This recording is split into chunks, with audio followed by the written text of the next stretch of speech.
Long days, pleasant nights, and welcome to Kingslingers, a doof media podcast journeying through Stephen King's Dark Tower series and beyond. I am your host, constant reader Scott Daly, and I'm joined, as always, by the voice I hear when I close my eyes and focus on the universe. It's Matt Freeman. How's it going today, Matt? It is me. It is the voice in all of your heads right now. That is true. You are the voice. I heard God, and his name was Matt Freeman. And I'm answering your prayers. Can I have $1 million? Yes.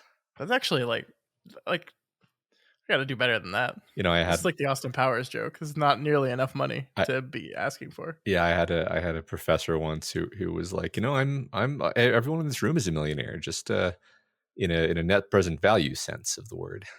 And I was like, okay, that's so stupid. Yeah. Freaking engineers. Yeah, I know. This week on the show, our 11-part coverage of Stephen King's Desperation continues with part 2 as we cover chapters 4 and 5 of the novel. We meet Steve Ames, assistant to Johnny and the hitchhiker Cynthia he has picked up as they head towards Desperation looking for their missing boss. Then we spend some time with David as we learn about his communication with God as our crazed Desperation police officer Collie begins to break apart at the seams. Lot of stuff going on here, Matt. A lot of stuff this week. Yeah. What did you think of this reading? Indeed. Like, I was surprised. Like, this is just sort of a normal length of words, you know, normal length of pages, but just so much good shit in here. Yeah. I mean, I'm going to say this a bunch of times today, but I really enjoy this book and the different things we're doing with it. There's like two wildly different, like sort of equally interesting things that are happening this week. Can't wait to get into the details. Yeah, and I think we also have the wonderful pleasure of getting to the reason why I picked this book in the first place, which is something I kind of had to hide from you all last week, knowing that this chapter was coming. Of course, we'll talk about chapter 5 when we spend some time with David and his communications with God and what we're saying once again with religion and spirituality and these themes and motifs that King has really explored and studied his entire career. This is another little lens on them that I quite enjoy myself. Yeah, me too. All right, let's get into it. We begin with chapter 4. As we said in the introduction, chapter 4 introduces us to Steve Ames, Johnny Marinville's assistant, who, of course, we saw him desperately try to call at the end of last chapter. And the funny thing happened to me, Matt, as I opened up the book to read this chapter this week. Like, I always knew this was a book about religion, about faith, about God, and the like.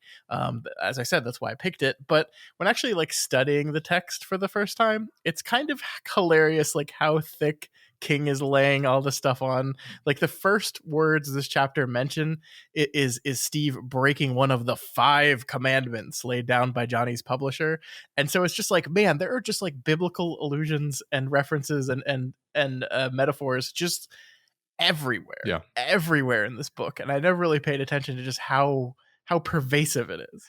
Absolutely. I mean, almost all of our characters have biblical names. It didn't even like register with me until now because he goes by Johnny, but John is also a biblical name, obviously.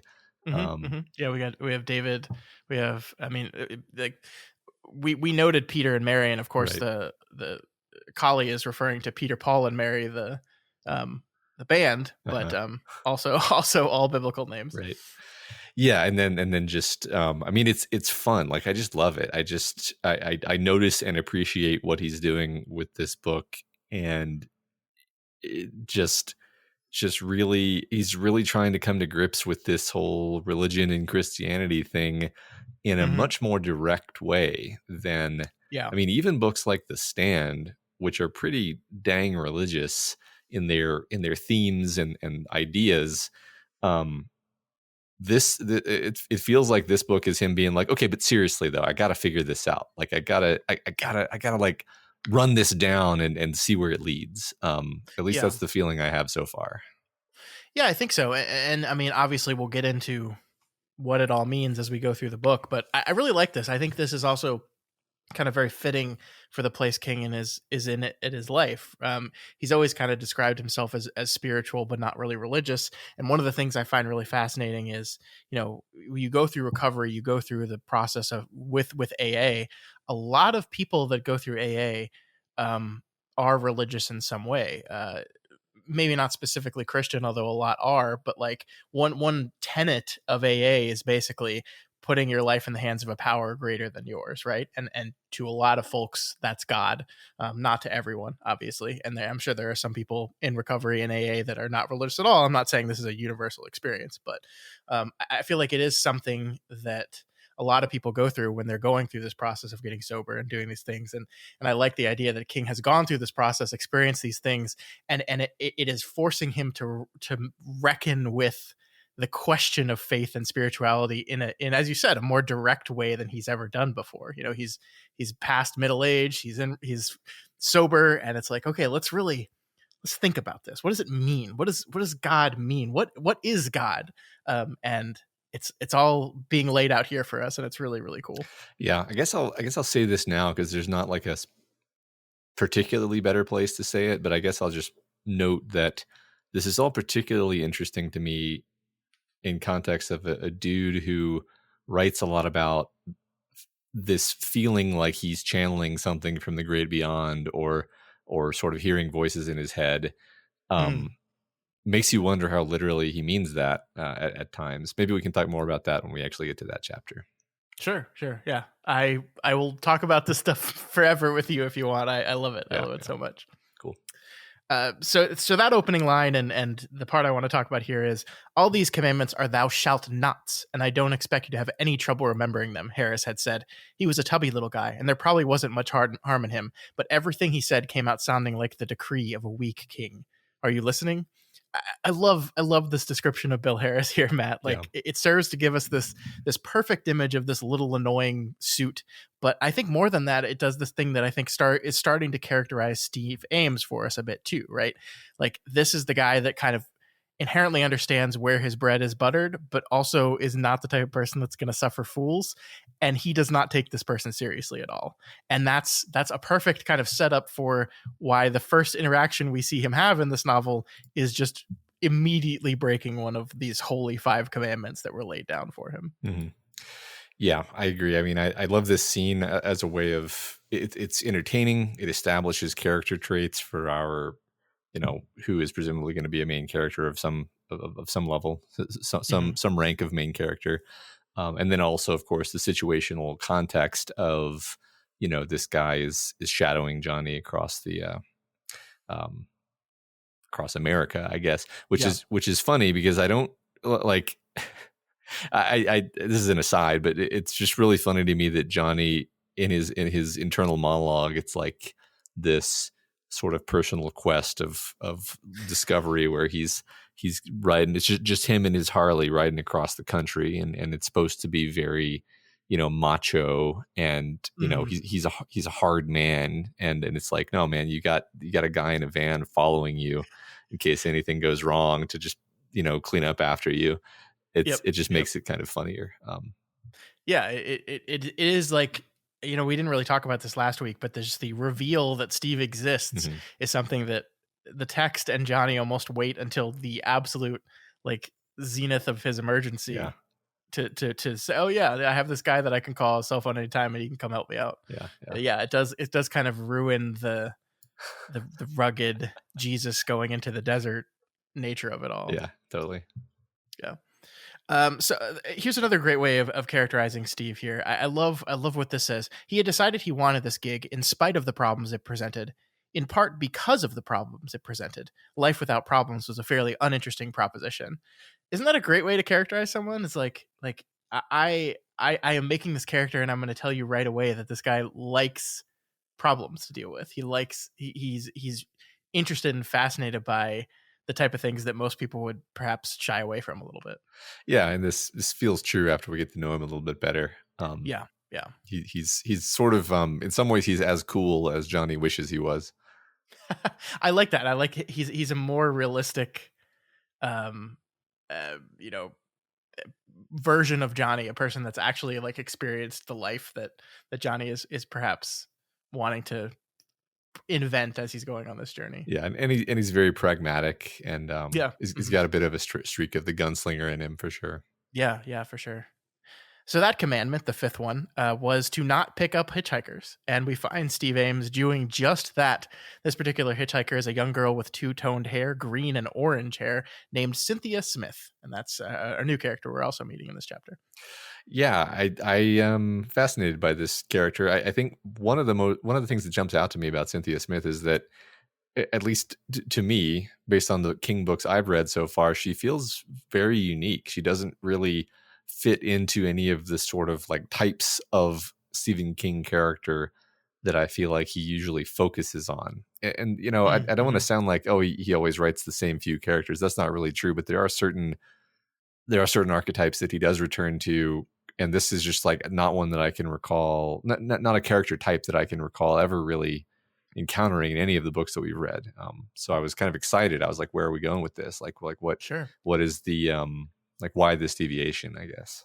Yeah, no, that's really interesting. I'm not like, I can't think of like a specific reference off the top of my head where no, she's exactly like X, Y, or Z. Mm-hmm. But I do find her really fascinating, and I find her relationship with Steve really fascinating. Especially like how, as it is established, like immediately, like he's older. He's an older man, she's a younger girl, and there's a lot of opportunities to make Steve here kind of this creepy, leering, uncomfortable older man character that King has created a lot, right? And I don't think this relationship starts off great with him kind of calling her Cookie and her immediately saying, "Don't call me that." And then King's description of her, I think, is interesting here, right? It says here, he put her at 5'6" and skinny as a rail, 100 pounds max, and probably more like 95. She was wearing a tank top with torn off sleeves. It gave an awfully generous view of her breasts for a girl worried about meeting Ted Bundy in the rider van. Not that she had a lot to worry about up there. Steve guessed she could still shop in the training bra section at Walmart if she wanted to. And so, like, there's this immediate thing where the thing we're focusing on this girl right away is her jahoobies, or lack thereof in this case. And look, King loves to write about boobs, right? Like, this is established. He writes about boobs a lot. Uh-huh. We know this. We all know this. And Cynthia is no exception to that. But I never felt it go to that uncomfortable, oh, this guy is a creep place, even though his first look up and down of her like focuses immediately in on those boobs. Yeah, I agree. I mean, it just feels more like he's giving, you know, his assessment. I guess one thing I'll say is, like, in a backwards way, it's almost a kind of desexualization rather than sexualization, because all of his, you know, observations are basically focusing on her rail thinness, her small breasts. I think what I got from this, and I think this continues to be the case throughout this section, is that he kind of doesn't see her as a sexual object, and I think he's going to more come to see her as something more like a little sister or something, someone to protect, but not necessarily lust over. I do think it's we can't not talk about the breasts. Obviously, we can't just not talk about the breasts. But if we're going to talk about the breasts, we'll do it in a way that makes it clear that he's not interested, right? Yeah, it is like, it just kind of like, I've never been like offended by this. It just kind of cracks me up. Like, there's a scene later where she's holding Kirsten's doll, and like the book is like holding it to her tiny breasts or something like that, and I'm just like, man, Steve, you really love to just write about boobs, don't you? Uh-huh. He really does. He loves boobs. It would be distracting if there were a scene with a woman and I didn't know what her breasts looked like. Yeah, I mean, imagine leaving a chapter in a Stephen King book where you don't know what all the women cup sizes is. Like, I just like, how do you live? How do you imagine that scene then? Yeah, like, it's like, I just don't have a clear vision of this scene because I don't know what the booby situation is. There's something deeply true about this, actually. I mean, when you have a character and he's the kind of guy who's going to always look at the tits first, sure, no, it's dishonest for him to not tell you what the Jahubi situation is.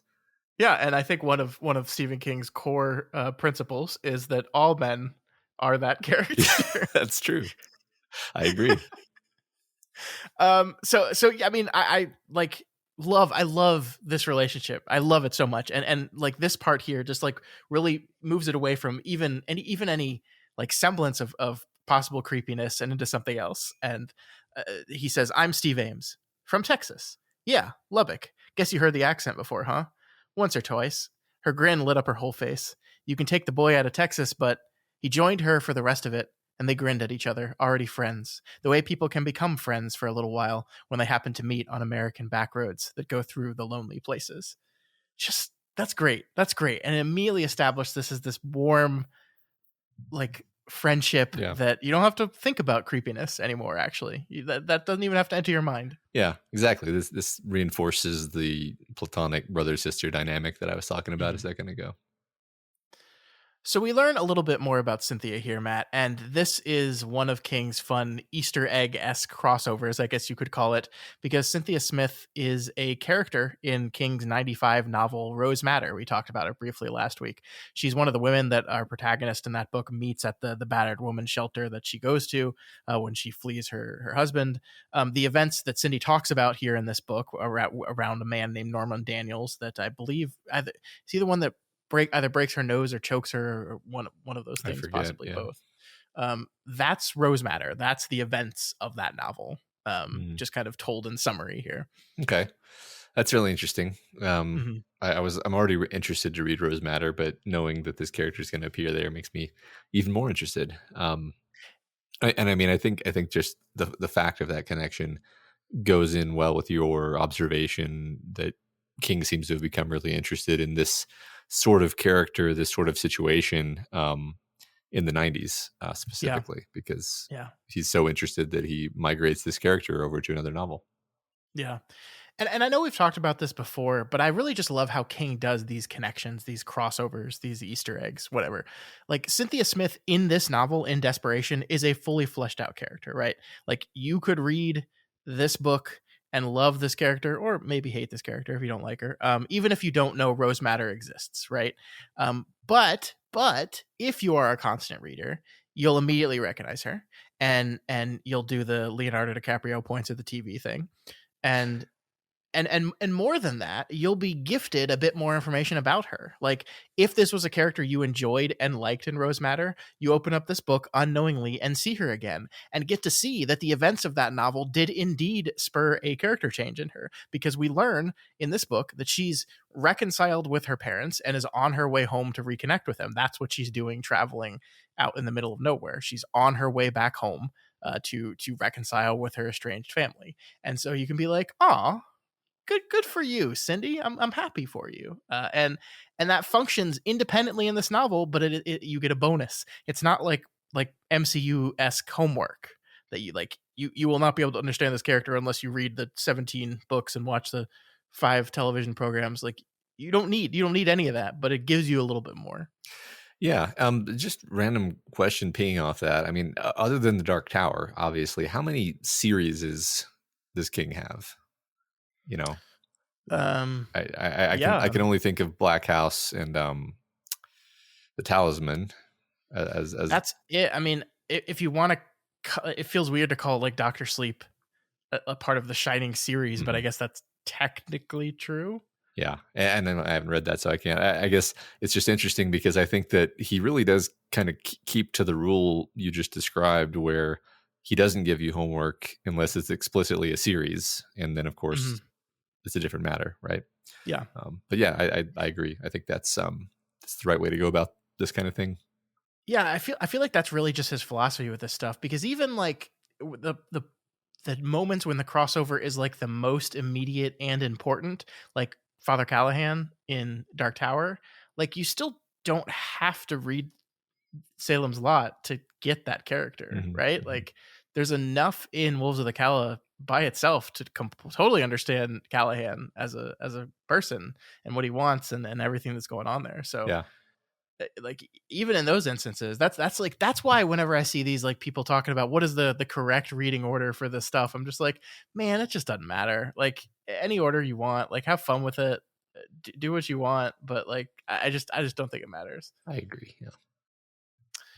All right. I like Cynthia a whole bunch. I do. And I do think, like you mentioned, that this isn't a character type that you've seen before. And I guess like I think you're probably technically right with that. I think there are moments, I think, when King tries to do this kind of character that he can fumble it a little bit and make them makes it feel unnatural. Like he's trying to do this thing with this character. Like she's got the different hair color. She's just she's not your average girl type character, I guess we'll call her.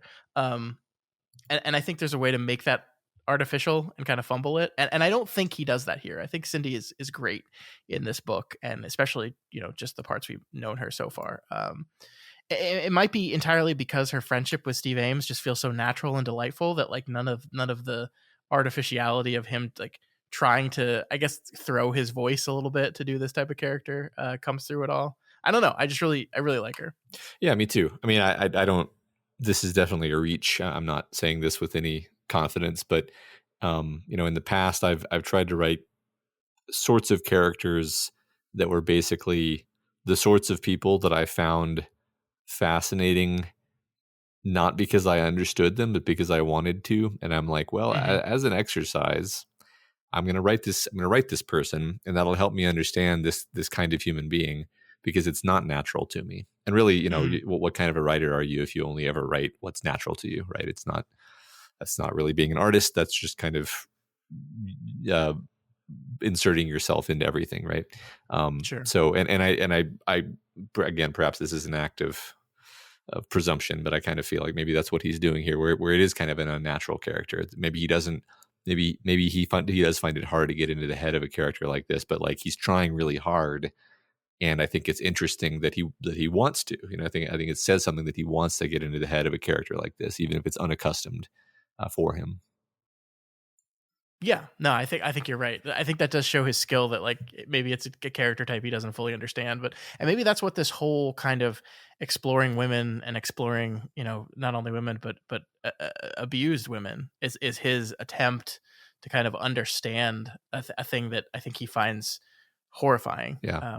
And he's really trying with these women, really trying to understand them. Yeah. And what they've gone through and what it does to them. I think so. I mean, yeah. Yeah.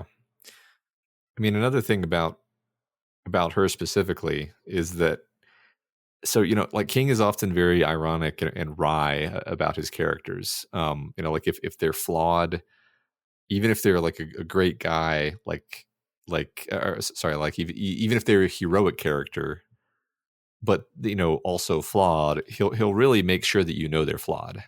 Like Eddie Dean is a good example that comes to mind, where everybody loves Eddie Dean. He's great in so many ways, but the way we introduce that character, we're just dragging him over the coals, making it clear that he's a very flawed character. He's very much the butt of the joke.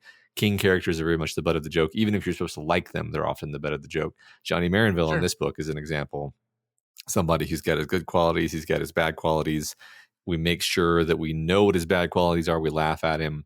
But there's something very earnest and not ironic about the way Cynthia is presented to us. There's no invitation to kind of wink and laugh at her. I think this is reinforced by the fact that Steve is maybe having some negative thoughts about her, but when he has negative thoughts about her, it comes along with this sense that he is being a dickhead. Like really, like in all seriousness, I'm not joking when I say like the thing where he keeps mentioning her breasts. It's like you're rolling your eyes at him. You're like, come on, man, like grow up, and then it makes you kind of like her more, kind of get on her side, right? So there's it's kind of a trick where everything about her is earnest and heartfelt, and that's unusual, right? That's kind of like, I can think of relatively few King characters who get that kind of treatment. Yeah, no, I that's a fantastic point. I completely agree with you. I think I was kind of trying to put words around the idea of how his relationship with her helps really define and scaffold her as a character. And I think you've hit the nail on the head there. That he is allowed to be the typical King character of like, look at this really delightful but kind of stupid guy that you just want to laugh at a little bit here. Yeah. Like I love that moment where he makes fun of her pronouncing something wrong, right? Mm-hmm. And and she like immediately calls him out on it, and you're like, yeah, fuck yeah, Yeah. get him, get him. Right. Exactly. And you're not like, oh, she's dumb because she said something wrong. You're like, oh, he's an asshole for making fun of her for that. Yeah, yeah. hmm So we've talked about like these two meeting on the road, and this could be its own kind of subplot of the book, but we have our plot of the actual novel that has to return, and so we get to see Johnny's call to Steve, but from the other end this time. We should be unsurprised to learn that just enough of the call gets through that Steve knows roughly where Johnny is and where to go to find him. Not enough of the call gets through for him to understand the level of danger. It's the perfect amount, the perfect storybook amount. Yeah. And so Steve steps on the gas and starts heading that way as quickly as he possibly can. We also see he chooses to bring Cynthia along with him as a witness in case some shady stuff goes down. And he just wants to make sure he has someone that has his back. Yeah. Yeah. Just like you said, just the right amount of the call gets through, almost like somebody's watching out for him. Yeah. It's amazing. It's amazing that like no other calls get through here, but just enough of this one gets through. Just enough. Just enough. I love this part, by the way. They're talking as they're driving. They're talking about Johnny, and Cynthia says, "I've heard of him, but I've never really read anything by him. I like Dean Koontz and Danielle Steele mostly. I just read for pleasure." So we have Koontz watch. We have to call out every time Stephen King mentions Dean Koontz in any of his novels. So here it is again. Just a little horn on your soundboard there.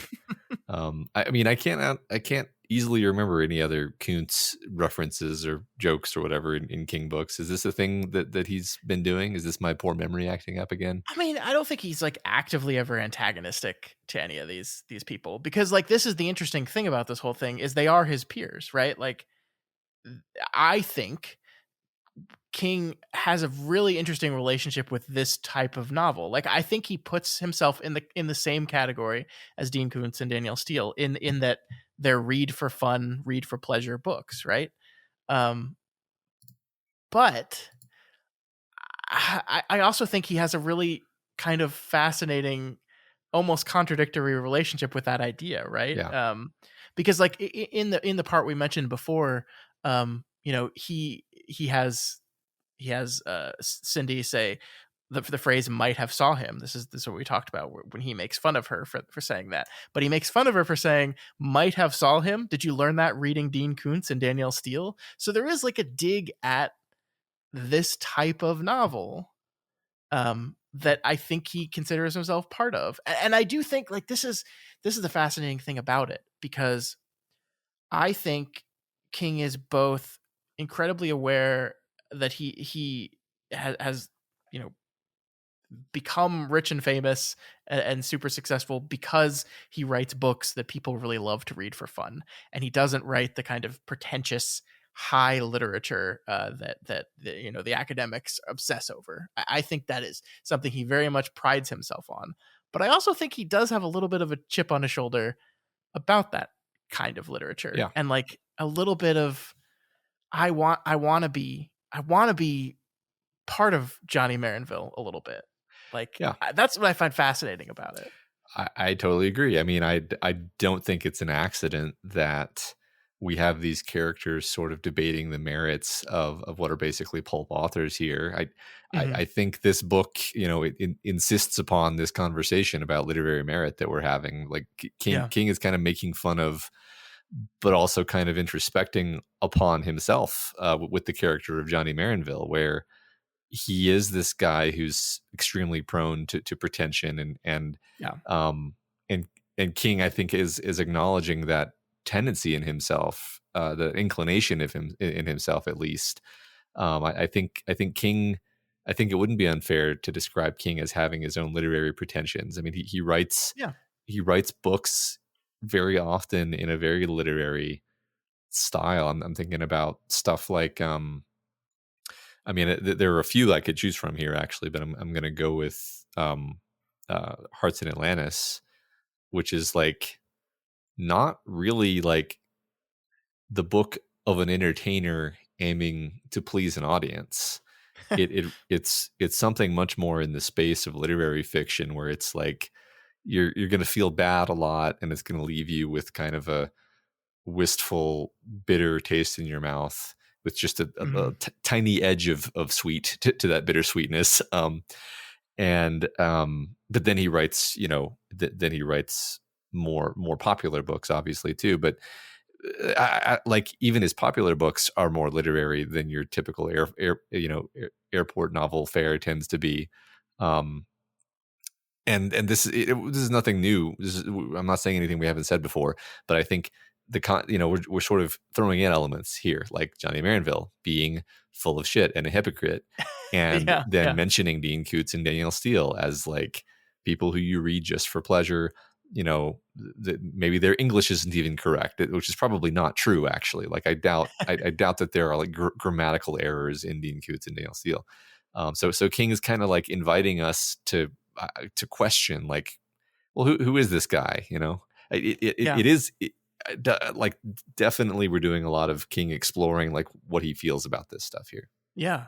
Well, and I think it is most fascinating coming out of this novel, which is like arguably a pulp novel by design. Like this is a book that is a bunch of people end up in this random small town in Nevada, and there's a crazed cop and a bunch of crazy shit going on. It's very pulpy. Yeah. But it's not just pulpy, because also there's a lot of really interesting introspection about spirituality and faith and how all these things work and what is God, and like all these, things that you could argue are pretentious. He just wraps that pretension in a pulp package, which is how King operates. So it's like all of this stuff is all here. Mm-hmm. And I'm just like, anytime I see him drop names of his peers, like I always perk up a little bit and pay more attention, because I'm like, what are you trying to say? Because I don't think he like, maybe he doesn't think Dean Koontz is as good of an author as he is. I don't think he'd ever like just publicly say that, but maybe like in his heart of hearts, he's like, yeah, I'm better than these guys. But I, like you could easily write the sentence with like, I mostly just read for pleasure. I like Stephen King yeah. and Danielle Steele. Like you could just Yeah. write the sentence that way. I was literally just going to say that if he didn't think it was going to be incredibly confusing, he might have done that, right? Because that Yeah, I totally agree. That's what he's almost inviting you to do. yeah, yeah. Just fascinating stuff. Really Yeah, like it. yeah. So Steve and Cynthia eventually get to the site of the cell call. They see the RV that Johnny references about a mile ahead. We talked, Matt, about King's management of tension a lot last week, and frankly, for the last 200 episodes, we've also talked about King's management of tension. But I do want to talk about it again here, because the structure of this book is such that there is no immediate tension around the mystery of the empty RV, right? Like a lot of this chapter is them showing up. They know their boss called from around here. They can't find him. His motorcycle's not here. There's this empty RV. And why is it empty? There's a doll missing. Like all these things that are mysteries to the characters are not mysteries to us. We know these things already. But I still think there is tension here. And I think it's really cool how he does this, because I think the tension in this moment is not what is the mystery of this stuff, but what are they going to discover? And then stuff like, Cynthia first driving by and seeing the glint of metal out in the desert, and us being like immediately like, that's the motorcycle. Are you going to miss the motorcycle? God, find the motorcycle. And so like, it is just interesting, like even in those kind of scenes, even when we structure the book this way, where none of this stuff is unknown to us, where it's almost entirely built on dramatic irony, it is still tense, just in a different way. Yeah, well, I think most of my sort of anxiety was around the idea of like, are they going to miss the motorcycle? Are they going to miss clues? Mm-hmm. Because it's, we know what we know, but the anxiety is like, well, are they going to figure it out, or are they going to just like walk into a horrible situation? And the book has been so sort of mean up to this point that it's entirely plausible that they could just be gunned down senselessly 5 minutes after walking into the town. Yeah. Mm-hmm. Like it's not impossible. And so you're just like, okay, I really, really hope they put enough of these clues together that they're able to actually do something useful. And we still don't really know whether that's going to be the case or not. So Yeah, you're so right, because I think part of the tension is that you're also torn about, is it good that they're now heading to Desperation to find some law? Is that a good thing? Right. Is that what we want to happen or not? I don't know. Like we want them to hopefully find their boss and discover where he went, but I don't know if I want them pulled into this. I mean, from a plot perspective, I guess you do, but like from a I like these characters perspective, I don't know. Yeah, I don't know. So it's just despite us even knowing what happens to the RV, I think this is another amazing thing he does. Like we know what happens in this RV. We know who these characters are already. We know what their fate is. And yet the way King writes the exploration of the empty RV, it kind of comes off as creepy anyway. It's like, oh look, oh she left her jewelry here on that thing and the doll, and like I think also that just the reference to the Marie Celeste is particularly fitting here and helps manage that tone of general creepiness.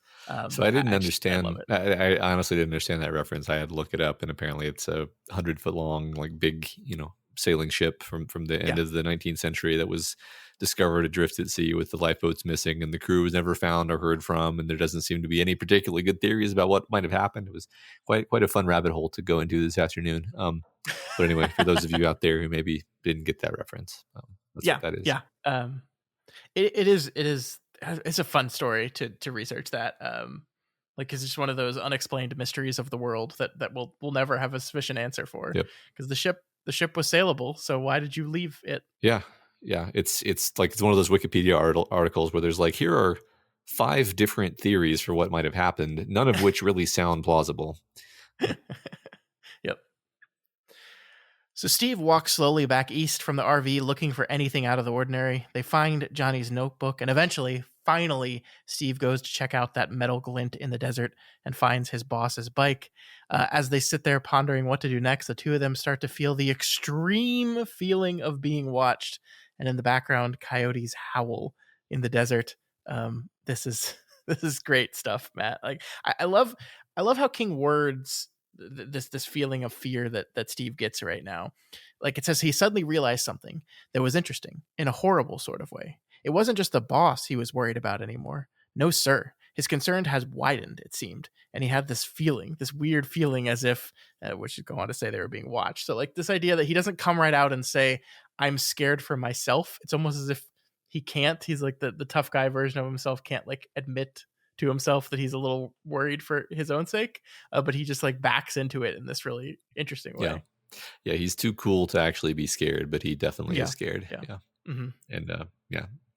And Cynthia kind of gets to be the acting out the scared surrogate for him because she's scared, so she gets to express the same emotions that he's feeling that he can't express. Mm-hmm. Exactly. Yeah. But I think it's important to say it's not in like a, oh, look at this tough guy, like where you kind of roll your eyes at him way. It just feels very believable and natural in how he approaches the stuff. No, I agree. I mean, I feel like he's very gunslingery, where to the degree that he's afraid, it's just like, yes, this is information. This is, this is a dangerous situation, and I need to keep my wits about me. It's not that different from how Roland might react in a situation where there's some danger that he's not sure of that is nearby. Yeah, I agree. So the chapter ends with Steve and Cynthia heading towards that little town they saw called Desperation to, quote, find some law. Which is, again, we're playing up the dramatic irony a lot this week, and it's really effective there. I love it. Me too.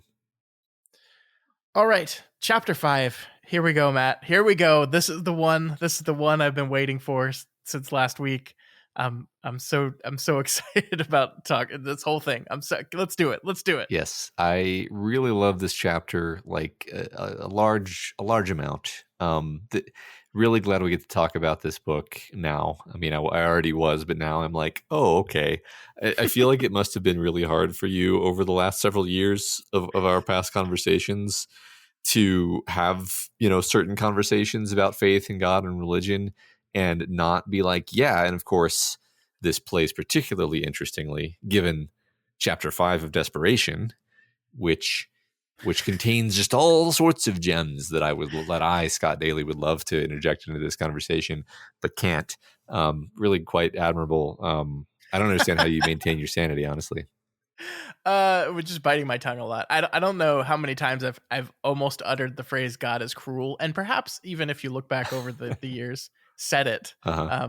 without specifically referencing. But yeah, I mean that phrase "God is cruel" is one of my favorite in this book, and just the idea and the exploration of it is endlessly fascinating to me. And it does inform a lot of what King does with the powers that be that exist in his universe. Hmm. That Desperation is at the center of a lot of this stuff, even if it's not, at the center plot wise. Yeah. That's interesting. I can't wait to see. I mean, you say it's not in the center plot wise. That's interesting because I still don't really have any clue what the plot is.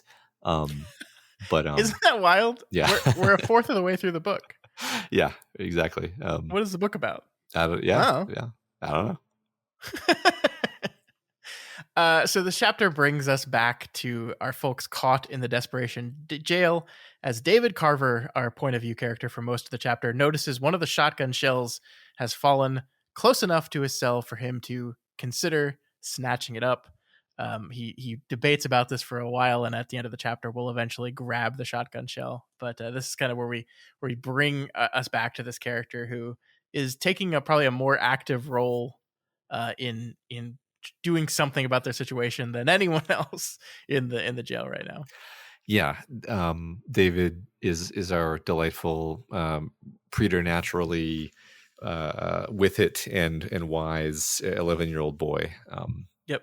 Gotta have one of There's those. one in every King novel. Not every King novel, but many of them. Yeah, I mean, I'm never sad to see them because they're always my favorite thing about the They're book. always great, man. Yeah. It's just the lens of a child to view the stuff that he's talking about and exploring is always just great. Yeah. And here we have it again. Yep.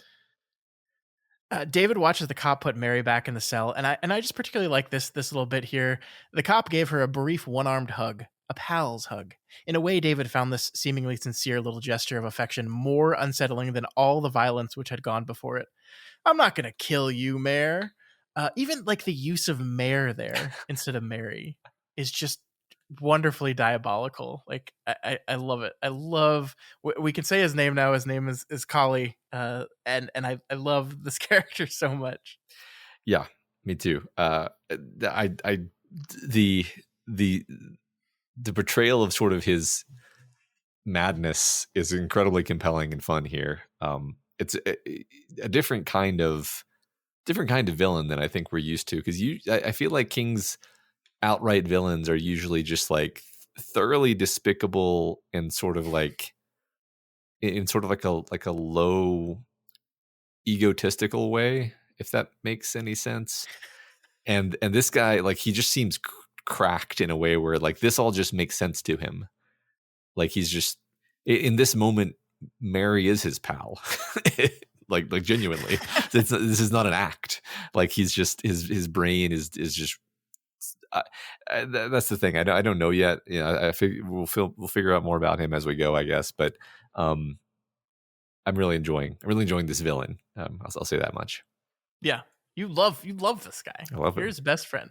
I mean, I think there is something to this idea that like that seemingly sincere, right? Mm-hmm. Like it doesn't say definitively that this gesture was sincere, but it came off so. And then I think at the right before he leaves, like he says to everyone, like, you want to stay in this jail, you don't want to get out of here because this is the safest place in Desperation.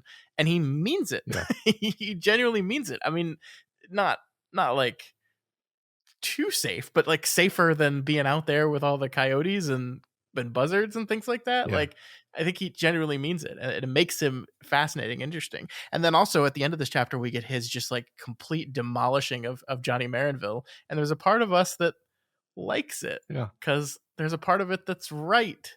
And it I don't know, it's really good. It's really good. Yeah, like I said, he's got his own internal logic to these things. You don't have to agree with it, but at least he seems to that is his world, and that makes him compelling, I think. Sure. Speaking of him, David and the cop manage to lock eyes here, and we get basically a confirmation of what you kind of gestured towards last week, Matt, where the cop's eyes we see are empty. David compares them to the eyes of his friend in a coma last year, which is a scene we'll get to. But we see here that they're not entirely empty. Some thing is in there, and that is kind of a reveal of what perhaps is going on with Officer Collie. Yeah. Yeah, it's such a great way of slow playing the introduction of this friend in a coma that he references Mm, here. yeah. Um, but yeah, I mean, I feel like my theory currently is that Officer Friendly is possessed. I mean, I get obviously that we should call him, Collie Entragian, but like that guy's dead. This is clearly a different, and this is. I mean, we'll get there. We'll talk about that. But like, Yeah. there's a part of me that like doesn't want to call him Collie. That wants to call him the cop. Still, you know what I mean? Hmm. Sure. Yeah. No, I get that. I get that. Yeah. So after stashing Mare and pestering the old man, who we'll later learn is a man named Tom, another resident of Desperation, the cop once again sets his eyes on David and asks him who he is. And David looks him straight in the eye and says, "I'm David Carver," he said. "I live at 248 Poplar Street in Wentworth, Ohio." "Yeah, I'm sure that's true, but little Dave, who made thee? Canst thou say who made thee, Tack?" "He's reading my mind," David thought. "But I think maybe he could." "He's not reading my mind," David thought, "but I think maybe he could if he wanted to." An adult would likely have admonished himself for such a thought, told himself not to be silly, not to succumb to fear-driven paranoia. That's just what he wants you to believe, that he's a mind reader, the adult would think. But David wasn't a man. He was a boy of 11.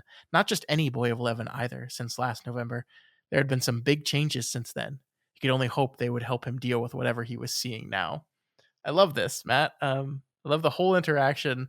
Like the who made the canst thou say who made the, like he's talking in Bible talk, and so like he's wanting David to be like God. Uh, But David is like, I guess my mom and dad, you could say. uh, It's great interaction, and also really establishes for us that David is special. And the cop seems to get that too. Not fully, doesn't fully understand in what way and how, but he's kind of like, so there's something about this kid. What are your thoughts on this, Matt? yeah.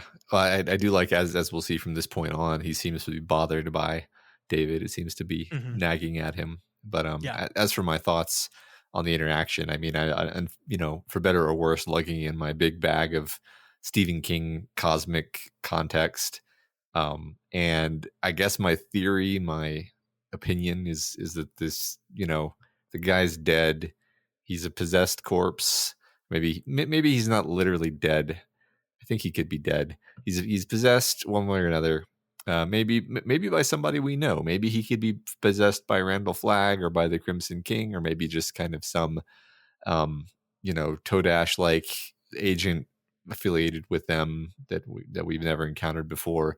A further guess would be that something was encountered deep down in the mine, because it's kind of like plot wise, like why have a mine if there's not if you're digging down into the earth. What's down in the earth? The devil's down in the earth, boy. I don't know. Seriously though, I'm like, why else have the mine in the story if the mine's not somehow related to where this thing came from, and Sure. why this is happening. And I guess in terms of the interaction specifically, I think the cop is able to determine that David is actually, I'm a little unclear on this. It's either David is strong in the touch, in the shine, or perhaps it's just that David has some kind of psychic protection simply by being this like earnestly godly person, which I see as being different things. I think it's, you've got like your Callahan on the one hand. I don't think Callahan was ever particularly one strong in the touch. I think he was strong in his faith and strong in the white. That doesn't mean he was strong in the touch. So I guess I see these as being different things. I'm not sure which it is at this point. Is it the shining, or is it just sort of godliness? But in any case, it seems like this guy can't read his mind as long as he has this sort of shield of faith. And we'll see how far that goes. We'll see how far he can use that to protect himself. Yeah, no, I like all that. I think really interesting observations there for sure. We will see is all I can really say to a lot of that. But I like where your mind's going. Great. So the cop seems to suddenly hear something, and we can possibly assume that what he just heard or experienced was Johnny driving through town, because he takes off and but not before he tells David to stop thinking about God. So he did read his mind just a little bit, right? Not enough, but he knows he's thinking about God. Mm-hmm. And he says, because God is not in desperation, which is perfect. Yeah. I love the cop's fake exit here, right? Where he walks out and then like 10 seconds later comes back just to like freak him out again. And then it's like, oh yeah, God's not in France either. Like it's just it's so delightfly weird, right? It is weird, and like I actually think that the cop just thinks it's funny. Like I don't feel like he's trying to scare them. I feel like he just thinks it's funny, which again, it's just delightful to have this like total psychotic monster who just has this oddball sense of humor. I just think it's delightful. Yeah. No, I totally agree. So cop leaves and seemingly wanting to prove him wrong, David sits down on the floor of his cell and begins to pray. And then we flash back to what happened to David earlier last year to kind of cause this recent spree of godliness. I love, Matt, how King presents this. The first paragraph of this section is, like most spiritual conversions, David Carter's was dramatic only on the outside. On the inside, it was quiet, almost mundane. Not rational, perhaps. Matters of the spirit may never be strictly rational, but possessed of its own clarity and logic. And to David, at least, its genuineness was beyond question. He had found God, that was all. And this he probably considered more important. God had found him. Just how matter-of-factly and wonderful is that, right? Yeah. Just like it gets you perfectly into the mind of this child who is just like he's not even really freaked out about the fact that God is talking to him. It's just like, well, this is what's happening. Yeah, I agree. I love it. I mean, it's basically a literal description of what's happening. Is he found God and God found him, as we will see, about as literally as possible. Yeah. So we learned that David's best friend had been hit by a car last year and was in a coma with, basically, we're told, no chance to live. Like his brain was smashed into a concrete wall and crushed and scrambled, and he's definitely going to die. David feels this strong urge from something to go visit Brian in the hospital, against the better judgment of his family. Nobody wants him to do this, but he feels this desire to do it, and so he goes and does it. Yeah, I just want to mention how this is set up. It absolutely did not occur to me what would happen later in the story. It was just, although in retrospect it feels obvious, like what we're building up toward. I really figured this was going to be sort of another theodicy story where David struggles with the question of how could a loving God allow this to happen to a young boy, and that's what we were doing. And it's like, no, God will literally do magic. You just have to ask him. And then he won't allow it to happen, and it'll be undone. Yeah, but you could still make the argument.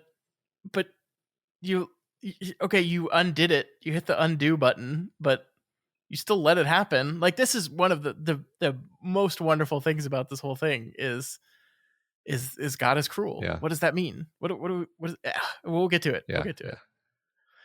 So David goes to the hospital and is unsurprisingly horrified by what he sees. To David, it had looked like something out of a Frankenstein movie, one of the old ones with Boris Karloff they showed on Saturday nights. Sometimes, when he slept over at Brian's, the two of them had stayed up and ate popcorn and watched those movies. They loved the old black and white monsters. Once during the mummy, Brian had turned to David and said, "Oh shit, the mummy's after us. Let's all walk a little faster." Stupid, but also at 1:45 in the morning, anything can strike 11-year-olds funny, and the two of them had laughed like fiends. So this is, Matt, exhibit 6,503,323 of how King just seems to inherently understand children and childhood and like what it is like, because this scene just felt so just real to me. Like just the late night sleepovers and laughing at anything, and a dumb joke of like, "Oh shit, the mummy's after us. Let's all walk a little faster." Yeah. No, it's great. It's perfect. I love it. It's poignant. I think the book really neatly sneaks up on you with the weight of this. Like there's kind of a precise sequencing that has to happen for you to be properly struck by the moment when he well, just the whole experience of it, the whole experience of walking into the hospital room and sort of loading in this tragedy of it, right? Like, I'm not expressing this clearly, but basically I feel like if you come on too strong with the sort of like, oh, isn't it sad that this boy got struck by a car, then you'll kind of like emotionally bounce out. You won't really empathize properly. But I Hmm. think this is some masterwork in terms of um drawing you into David's mindset and really getting you to empathize with, the family, with David in this moment, and all of these things. Even though, I mean, and think about how quickly this is being done. Think about how few pages are being used to paint this picture and really draw you into the emotion of it. It's Yeah. it's really remarkable. Yeah, we have no idea who Brian is, right? Yeah, Like Brian is not anyone to us, and we barely have any idea who David is. We're learning about David as we go through this, yeah, and yet the empathy and the feeling you get from the tragedy of this whole thing is real. And it is stuff like this. It is stuff like who is Brian? Well, we don't know, but we do know the hilariousness and the reality and the feeling of hanging out with your buddy and watching stupid old black and white monster movies and giggling at them. Like we all can relate to that, yeah. and it allows him to be kind of drawn as a real person. Yep. And I love how King describes a lot of this tragedy too. This part in particular, David thought, these are the machines that are keeping him alive.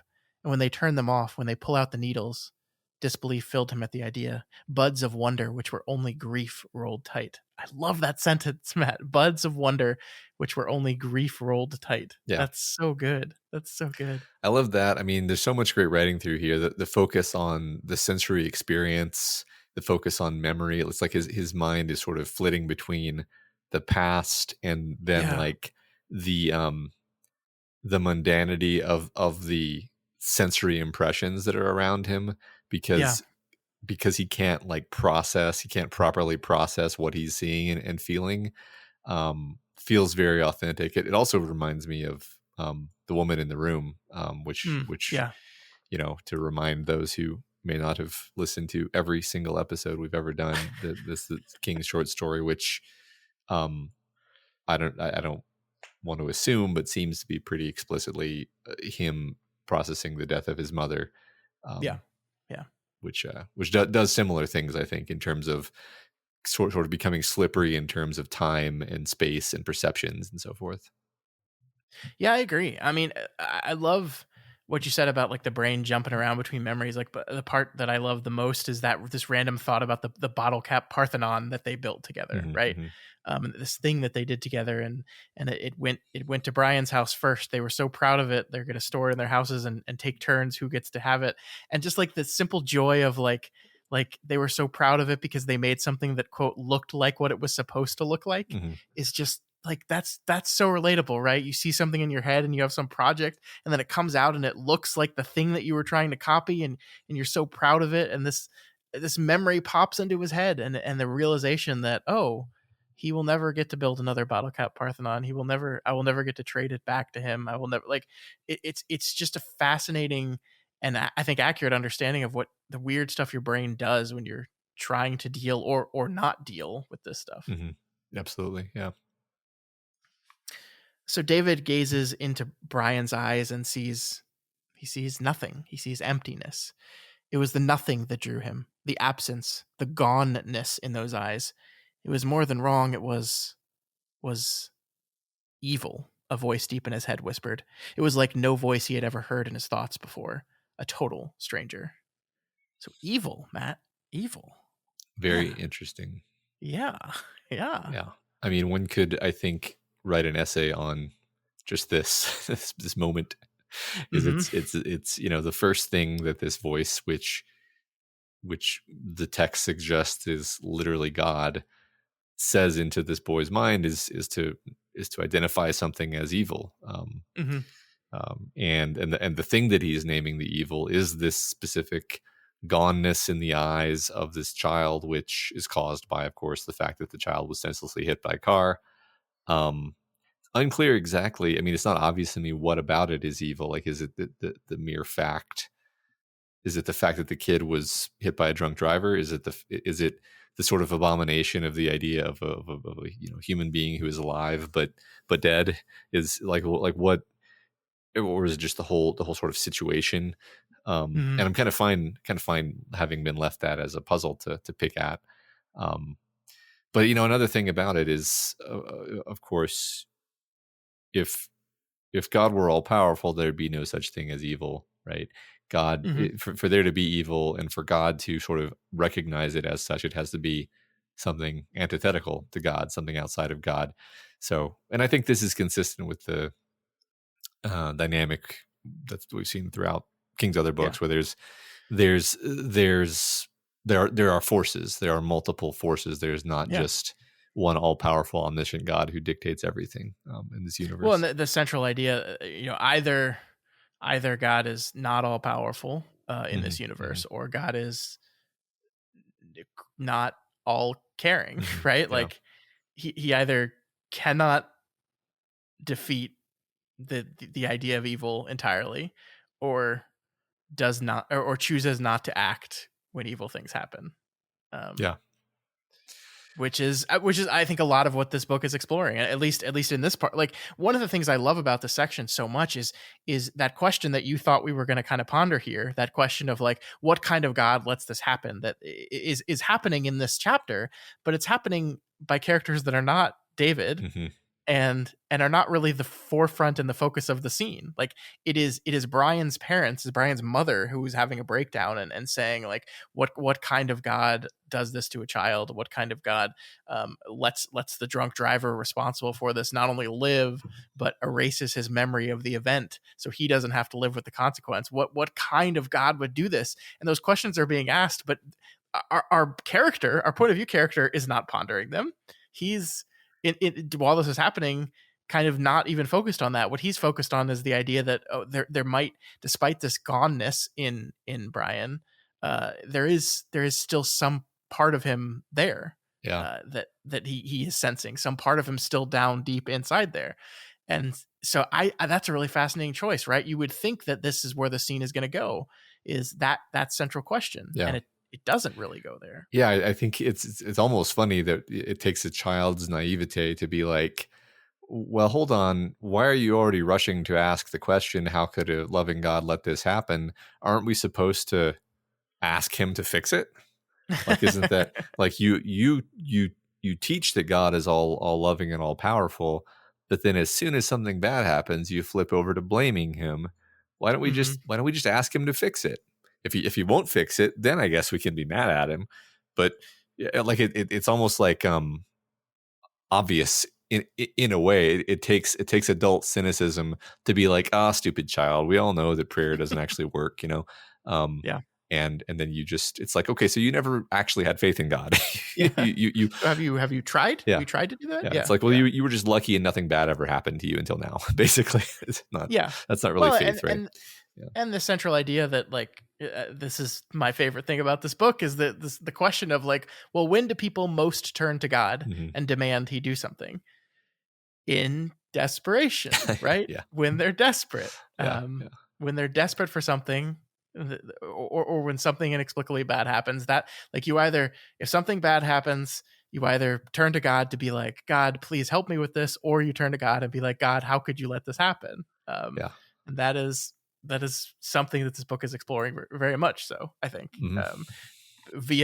Because our characters are now literally in desperation, and Brian is turning to God in desperation, literally. That's definitely something the book's exploring. Totally. Yep. So his best friend's parents basically have a complete breakdown, and it's really awful. And I mean, as a parent, like, you can't, like, the dad, like, having this experience that the book describes as like crying for the first time in years is just devastating. It absolutely is. Yeah. This section really got to me. Yeah. I couldn't imagine. I mean, God, we just freaking watched Pet Sematary, and then here it is again. Could not imagine going through this. Could not. Yep.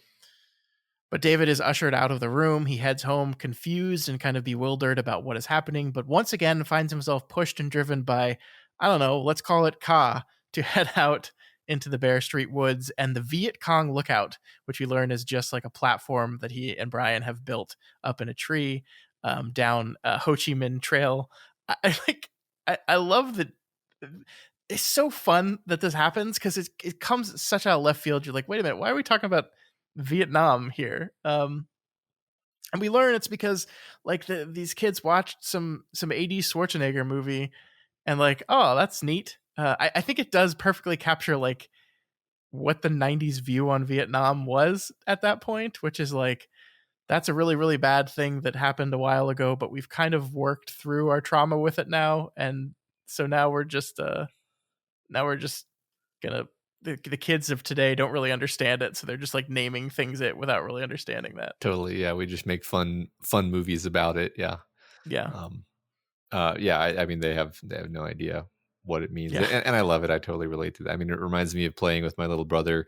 We play Aliens and we like pantomime chest burster Yeah. coming out of our bodies with graphic sound effects. And it never felt like anything bad was happening.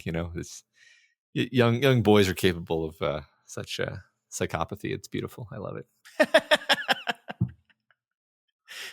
So Matt, David climbs up into his treehouse, and begins to concentrate, asking anyone to answer him, and God does answer.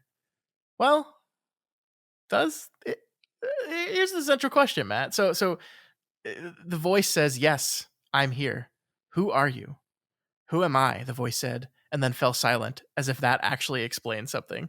I think this is like King's version of "I am that I am," Yeah. and I love it to death. Yeah, no, you're totally right. It is. It is. But I guess the question here, Matt, is like this voice, like David's calling it God, right? Mm-hmm. And God is telling David to go to a Methodist church to learn more about him. So maybe you could be like, yeah, it seems like this is God. But like it doesn't have to be God. Like once again, we're dealing in a world in which we see that there are higher powers that exist in this universe all the time that are not named like God in the Abrahamic sense of the word, right? And yet this certainly seems to be that, in at least in appearance. Yeah. I mean, I think again, porting in stuff from other King books, but the idea, I think it's critical that there be an element of faith involved when it comes to King's view of how spirituality works. Mm-hmm. Like if God doesn't do tricks for you, God doesn't provide proofs, God does what He will, and I think this is perfectly consistent with that, where you never really know. Like even Mm-hmm. even even in this situation where a miracle occurs, you still don't really know. You still don't really know that it was a miracle. You're not sure. Yeah. It could Yeah. just be a medical miracle, right? a mundane miracle. Sure. And that's sort of necessary almost to the functioning of spirituality in King's universe. Yeah. Yeah. There's a lot of interesting questions. We're just getting into them now, but gosh, you can ask so much about this whole thing. Yeah. But David prays. He asks God, "What should I pray for?" God's response is, "Oh shit, the mummy's after us. Let's all walk a little faster." "I don't know what that means." "Yes, you do." "No, I don't." "Yes, I do," he said, almost moaned. "Yes, I do. It means ask them for what none of them dare ask for. Pray for what none of them dare to pray for. Is that it?" That's great. It took me a minute to actually get like what's happening here, because God's joke here is he's basically saying, the voice is saying, nobody's like responding appropriately or correctly or proportionally to this situation. Like do you want to get away from the mummy / do you actually want to solve the problem? Yeah. Or do you just kind of want to feel better about the fact that he's dead and feel like like get some kind of catharsis from this and then move on with your life? Because if you want him to be better, there's only one way to do that, and it's not to walk a little faster, it's to actually ask for it. Yeah. But I mean, the idea of walking a little faster is just like the most obvious response to the problem ever, right? Yeah. Oh, this thing's chasing us, the mummy, death. How do we flee from it? Just walk a little faster. Just just walk, go, just go. Uh, You'll be fine. And yeah, I mean, this the absurd obviousness of it all is like, just ask for him to be saved. Like, no one's prayed to me and then asked for him to be saved yet. But but this is the thing that I find most fascinating about this whole thing, because David does then ask that and says, in return, I'll basically give you God and I owe you. mm-hmm. And I think like every spiritual person in our audience right now, especially I know there are some people that are ministers or priests or what have you, like would tell you, you don't bargain with God. Like, you don't say, God, if you do this for me, I'll do this. Like, God laughs at your bargaining with him. The idea that you would like the thing I've always heard told is like, you're not really supposed to like ask God for stuff, right? Like, God, do this for me. God, like it's more praying is just like, help me deal with this. Help me understand. Help me find the strength to get through this moment. These kind of things. This is prayer. Help me get through this stuff. Like, you're not supposed to like, God, give me hope. Let me win the baseball game. God, cure this cancer. Like, that's not really the prayers that you're supposed to be praying. And yet in this instance, Matt, that's what he does, and God accepts. Yeah.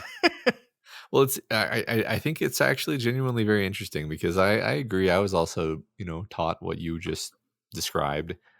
And I'm like, as an adult, I'm like, why? like the holy books are all about miracles and, magic and prayers being answered. And, essentially God being this like active supernatural agent in the world who, rewards the faithful. If not in life, then in the afterlife, sure. It's not a guarantee that you're going to get a reward, but also I just don't recall anything in scripture that I can think of that says like, don't ask him for things. He gets real mad if you ask him for things. Like, I think you're supposed to be humble. But I mean, I feel like the way David's approaching this is very humble, actually.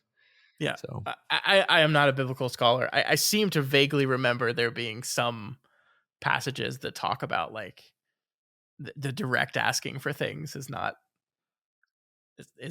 the way, but I honestly don't recall. yeah, I don't know. I mean, because you could totally be right. I'm not a biblical scholar either, but like, it just strikes me as weirdly perverse if it were like, oh yeah, God he'll bring Lazarus back from the dead, but only if you don't ask for it. It's like, okay, that's kind of childish. I don't. Well, I mean, I think the central tenet of this whole thing is the idea that like, what's like, you via your prayer, like if something was supposed to happen, it was going to happen, right? Yeah. And like God has a plan, and you via your prayer are not going to influence or change or shift that idea. But this is a thing I've always struggled with myself, is the idea of free will, the idea of the ability to choose and live, sinfully, versus the idea of a plan, Mm-hmm. like a path. I've always had trouble like getting those two things to align with each other, in my head. And I don't know, I feel that here too a little bit. I feel like this contradiction, and I mean, like I think that I feel the contradiction of the idea that God is cruel, that we're going to get to here in a sec. Like, I feel that as well. This is why I love this stuff so much, is because a lot of the stuff is things that in my head I've wrestled with throughout my life too. Like, I don't understand how it can be both of these things. Yeah. And that's one central idea here, is like, am I supposed to pray for things this way? Am I not supposed to? Like, if something happens good, is it because I prayed? Is it not? I don't know. I don't know. And we don't know really either here. We're told. But what's gonna really mess with your noodle here, Matt, is the concept of if God needed David to be his warrior in desperation, let's say. Mm-hmm. Did he make a car run into a little boy to force David into a situation where he would, in desperation, um, ask for help, and then, oh God, later. Yeah, I mean, it wouldn't be the worst thing God's done in a Stephen King book. Yeah. I mean, very, very, very The Stand vibes right there, actually. Uh-huh. Yeah, yeah. And again, maybe David had nothing to do with it because he already, he was already getting better before David even prayed. That is the fun part, right? He gets home, finds that Brian is by some miracle awake, and we're told that the EKG showed signs of movement 20 minutes after David had left, and we know that the prayer happened. The moment of asking for that happened hours later, because he sat there for about an hour praying. So yeah, what was happening to Brian happened, or was beginning to happen before this bargain, right? And was that, haha, God was going to do this anyway, and you've been tricked? Or was that this has nothing to do with anything that happened in your mind? Or we don't know. But yeah, it's those questions are being asked, I think. Yep, totally. I do love, we jumped ahead a little bit, but I just wanted the moment where God tells David to spike his excused early school pass onto a nail up in the treehouse, which is this wonderful, wonderful image that we don't really know what to do with yet, but just like has just this incredible power to it. Like you're turning in your excused early pass, but not to the teacher, to God. Yeah. It feels like it's a physical representation of this IOU, this this sort of contract that has been signed, this covenant, if you will. Yeah. So the Rosses want to give David all the credit for Brian's recovery since it happened right after he visited. And we see here, Matt, that David himself feels tempted to do so. But something inside him tells them that if he does that, it stops here. What stops? Everything that matters, the voice of intuition responded. Everything that matters. So here is again our introduction of not God, right? Like the voice he hears in his head is not that same voice that spoke to him. This is his own intuition here. And it is Satan, arguably. Like I think later he kind of says that maybe this feeling, the strong feeling of wanting to take credit for this, came from something evil. And he successfully resists that temptation. But we're just introducing things, and we just really don't know what to do with them yet. But we're introducing them here. Yeah. I mean, it still leaves open the possibility that these are just literally voices in his head, like, and by that I mean, imagination, but giving voice to some aspect of the innate goodness inside us all, or the innate badness inside us all, right? And that the line between good and evil cuts through the heart of every man is more literal, where it's like, yeah, we all have negative and positive impulses, and maybe there's actually no magic. I mean, I do think we're at least asked to consider that possibility that this is I think hallucination is too strong a word, but that this is could actually just be David talking to himself, like textually. Sure. We'll see.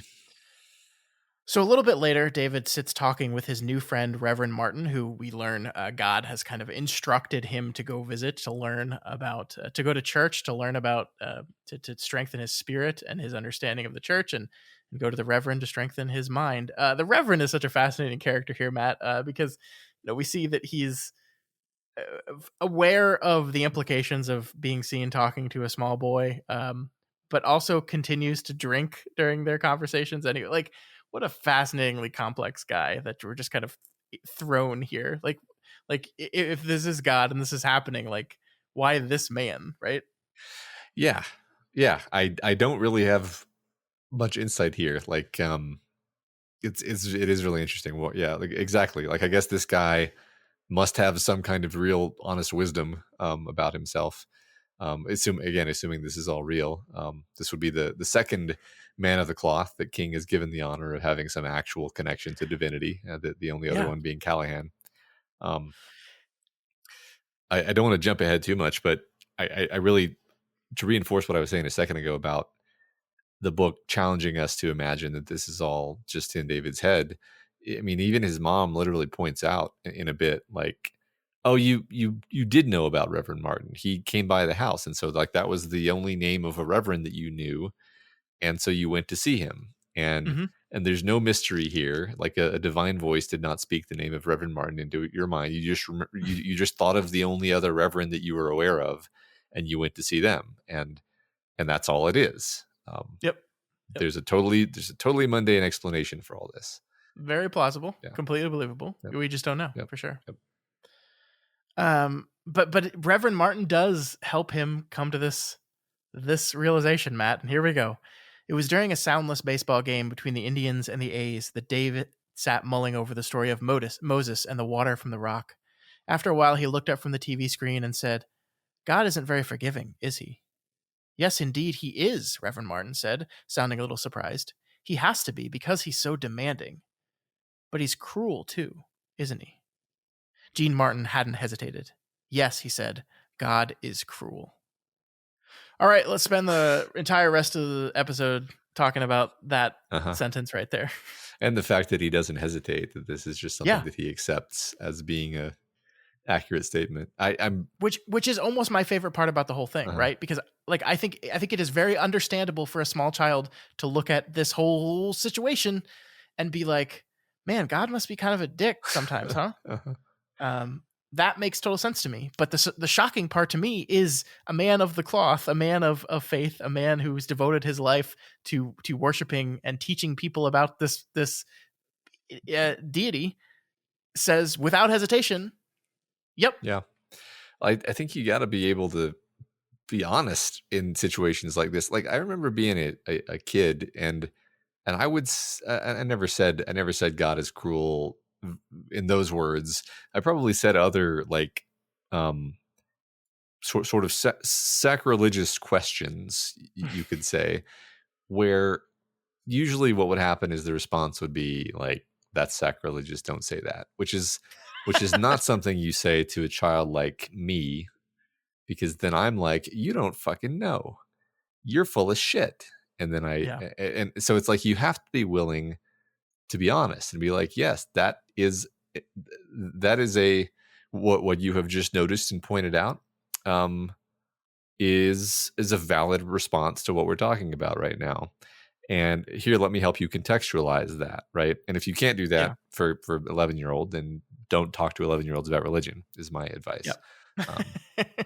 But yeah, I mean, I think one of the most fascinating things about religion and spirituality and this whole things is the struggle with it. Like some of my favorite movies are directors struggling with their own faith, like Martin Scorsese's The Last Temptation of Christ. I love that movie. I love that movie so much because it takes the story of Jesus and says, okay, but what if like he really struggled with the decision of going through with the crucifixion or not? Like what if he, this last temptation that we know in the story, Satan gives Jesus of like, you can get out of this, when he's praying in the Garden of Gethsemane, when he says, "Take this cup from me. I don't want to do this. I don't want to go through with this." What if he can see what that would look like? And like so many people like, "Oh, that's sacrilegious. That's awful." I'm like, no, this is awesome. Like it makes the choice at the end of that all the more powerful to me. I love the struggle of faith in a world that that you don't understand. I think it's great because you look around the world and you see the suffering and you see the cruelty and you see all the bad things. I think I forget who it was that talked about like the flesh eating bugs that like eat children's flesh, and like God made those. Like it is this really fascinating exploration of this thing where like this is what the Greeks understood, right? This is what I love about Greek mythology so much, is like you look around the world and be like, man, this place kind of sucks. Anyone that made this must be like an asshole a little bit. It's I mean, in the world of the Old Testament, especially, where it's an extremely harsh world. It's a polytheistic world. It's a world where originally, Yahweh is the God of the Hebrew people, and there's other gods. It's like the books, I don't know. I'm not a biblical scholar, but seems to be the case that at least in the early parts of the history, it wasn't clear cut that there was indeed only the one God, right? Yeah. And then in that story, you've got the story of Job, which King returns to over and over, where God is a massive dick to Job. And, cruel, right? Very, very cruel. And then when Job is like, why are you doing this? God is like, I don't have to answer to you. Like literally, like not the God that we know in modern Christianity, right? So Yeah, I mean, and the particular passage they're talking about right now is when Moses takes credit for the water coming out of the rock, right? Like this loyal servant of God who has been loyal to him and done everything that's asked for him is tempted once and takes credit for this and says, "This was me," and he's fucking banned. He's banned. He doesn't get to come. He does. Yeah. No, you're out. You're out, fucker. Yeah. You're gone. Yeah. It's incredibly cruel. Like, and I mean, yeah, this is the contradiction of the New Testament and the Old Testament, right? Like the God that when we were kids, we were talking about God is love. God is like, he loves you all so much. Look what he gave you, look what he provided. Like, and the harsh realities of that both existed in the Old Testament and exist today in our world. And how does a person of faith, deal with all these things? And I mean, the fascinating thing about David, at least so far in the story, is that like he doesn't like. It's not as if like he comes to this realization and says God is cruel, and the minister says, "Yep, you're right," and he says, "Well, then I'm not gonna listen to this guy anymore." Mm-hmm. No, he is. He still is. And we have to explore what that means, because maybe the lesson here is that God is cruel, but is that's not all. That like God is everything. And I don't know. We'll see, right? But it's such a really fascinating starting point for a character, because this is the starting point for the character, right? We're going to have this experience in Desperation that is presumably going to challenge his understanding of everything. And where does that leave him at the end? We don't know. Yeah. I mean, you reminded me that we're in the book about the murder cop. Which is just funny because we just had this like 30-minute conversation about religion, and it's just very it's so interesting that that's in this book, right? It's just yeah really the murder cop constantly quoting the Bible. Yeah, but I love it. Yeah. We just don't know yet. But like, these are fascinating questions to me, and I don't think I think it's okay to be a person of faith and be asking these questions and be wondering about these things, right? I think, again, this is one of the most interesting things about faith to me, is just like exploring these ideas, exploring what it means to you to believe in God or what have you, and how you wrestle the struggles that every person has with this stuff. Like, yeah, it actually bothers me a lot that some religions, not all religions, some religions really push against that and tell you it's blasphemous to think that way. It's like, well, no, I think it's human to think that way and to wonder and to explore and examine and try to understand. Yeah, I think that was, I think honestly, telling young Matt that it was sacrilegious and blasphemous to ask like questions that were obvious to a child was like the worst thing that you could have done if your intention was for me to have a long relationship with that religion. Yeah. Oh well. All right, so back in the jail cell in Desperation, David once again tries to reach out to his cruel God for help. But before he gets in tune with God, we first see that he hears many other voices trying to tempt him to pray to them and not the God that would kill his little sister.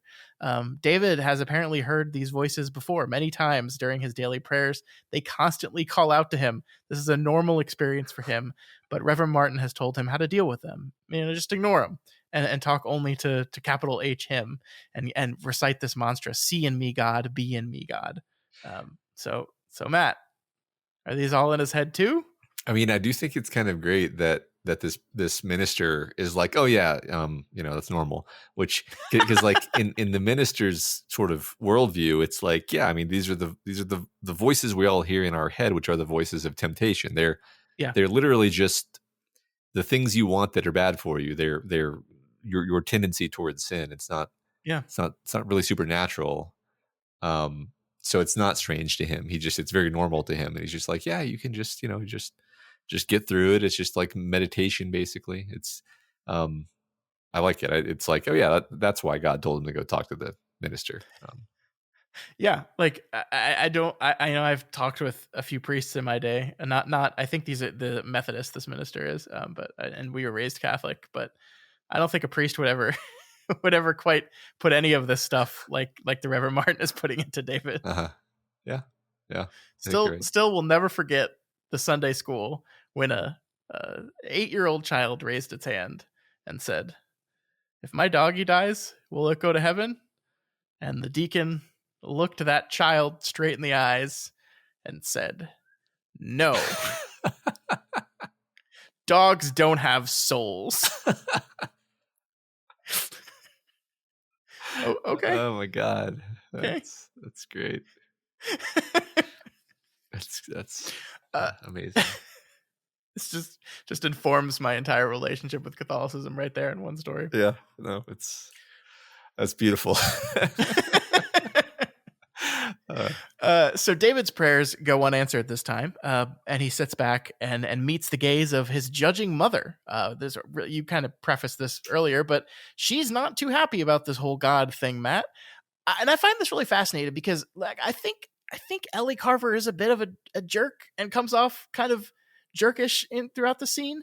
But also, like, I don't know, man. If one day out of the blue my kid starts like praying 3 times a day and then telling people he can talk to God, I'd probably be a little concerned myself, right? Mhm. I think the way the beginning of this whole section describes it is it's very dramatic from the outside, but very rational and logical from the inside, and that's exactly what we're seeing with Ellie. Is like this, like where did this all come Yeah. from?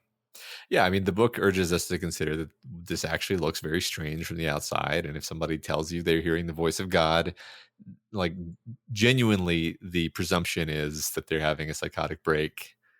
Like it's not even that uncommon. And it's always a psychotic break. It's never actually God, you know, in my experience anyway.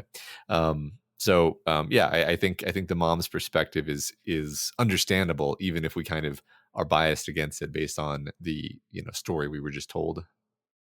Yeah, yeah. Well, and she's just kind of mean, right? Yeah, Like the anecdote that we learn about through David is when this politician comes up to her in a store and is just trying to get her vote, and she like loses her fucking mind at him. Which, like, I get it. I've been hassled by people trying to get me to vote for certain things before.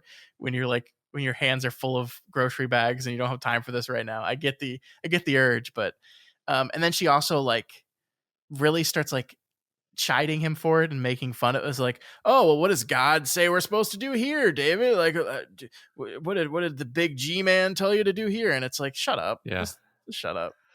yeah, exactly. Like leave him alone, right? I mean, I think she's just acting out of terror and pain here, right? Oh yeah, her child just died, Yeah. and she's terrified for her other child, and he's changing, and she's losing him. Like, that's one thing we talked about last week that the book established very quickly on, is that David is a little bit different, and he just doesn't connect to his parents quite as much. Like we saw this through Ralph, and his just like, I don't understand this kid, I don't understand him, and his mom is suffering the same thing. Well, she's a little bit more active about it, where Ralph is just like, yeah, well, he wasn't hurting anyone, so I didn't do anything about it. But Yeah. it's all mixed in there. Yeah, I like that. I do like I just this really stood out to me, is like in the middle of chastising David for this God stuff, his mom says, "Well, thank heaven," and I'm just like, how ingrained like this kind of wording is to these expressions we use every day, Yeah. that are religious in origin, that we don't even think about it. Like, you're chastising someone for praying to God, but you're then using a phrase called "thank heaven." It's just it's I love it. Yeah, exactly. Suddenly they hear an approaching motor and someone screaming their head off. This, we learn a little bit later, is Johnny. And the chapter jumps over to his point of view as he enters Desperation, but not before God answers David's prayer, Matt. He says, "The soap." And you're like, what? Huh? The soap. What's that? You are my warrior. The soap. There's something about this feels like a Seinfeld bit where it's like, he said the soap? He said the soap. What does that mean? Yeah, I don't know. I don't know. Yeah. So I love the just the sound of screaming and car revving wildly in the distance, just making you think like, oh my god, what the hell is happening? You know, I think I was imagining all kinds of things. I wasn't really clear, like who, you know, you're like, who's screaming? You know, is it yeah, Johnny? Is it could it be Steve? Like what? yeah. Steve might be. Yeah. Yeah, who knows at this point, right? Yeah. Yeah, We get to find out a little bit later. right, Yeah. right. And I love Tom Billingsley, who we learn his name a little bit later, but like he basically says, I was here when we bought that car for the police department, and that's that car. So don't get your hopes up that someone else is here. Yeah, yeah. So we see here with Johnny, the rapidly deteriorating Desperation PD officer drives him into town while waxing philosophical. I love this so much, Matt. I'll tell you something about buzzards, the cop continued. They wake to sleep and take their waking slow. They learn by going where they have to go. Won't you agree, Mon Capitan? So our insane, possibly possessed cop is quoting a poem called The Waking by Theodore Rothke. And this is perfect, right? Like there's possibly this creature living inside this man, and he's quoting poetry. Yeah. He's a literary fellow. This guy. He's falling apart. He's got to be just mirroring like Johnny back to him, right? Like this is like he's not quoting poetry to any other characters. Yeah, I mean, it could just be that he's literally reading his mind. It could be something. I agree. I agree that it's more he's tuned into the wavelength of whoever he's around. So I do think that's probably it. Yeah. A small aside. I love that sentence though. They wake to sleep and take their waking slow. Yeah. I think that's really cool. Yeah, I read this whole poem. It's really good. You should read it. I will. I also wanted to point this out. This is the second time we see this sign in this trailer park. The second time the book has showed it to us, so I figured we might as well talk about it. The sign is, "I'm a gun-toting, Snapple-drinking, Bible-reading, Clinton-bashing son of a bitch. Never mind the dog. Beware of the owner." Uh-huh. My favorite line of this is Snapple drinking. Uh-huh. Here's my core values as a human being. I believe in the Second Amendment, God, the grand old party, and Snapple. Yeah. I thought Snapple was more Democrat coded, but you know, I remember Snapple though. The Snapple's still around. Snapple was huge in the 90s. Snapple, I feel like half of all of the commercials that I watched in a certain period of time were just Snapple commercials. There was the whole. Is that why I said Seinfeld? Wasn't there a Seinfeld Snapple thing at some point? There probably. God, yeah, probably. There was everyone had a Snapple thing. Yeah. God. Was it the Snapple lady? Then in the 90s, that commercial. I feel like there was like the Snapple lady commercials that like made Snapple huge. Yes, that sounds familiar. I remember a Snapple lady. I do. I'm looking this up now. Yeah. It's the people who come over to Seinfeld's house and he'd offer them Snapple. That's what it was. Yeah. Hey, want to hear something cool? Uh-huh. Snapple is bad for you. Because it's pure sugar or some other reason? Yeah. Okay. Yeah. Their slogan is "made from the best stuff on earth." Nope. It's just sugar. I mean, sugar's sugar's good. It's lots of sugar. It's good.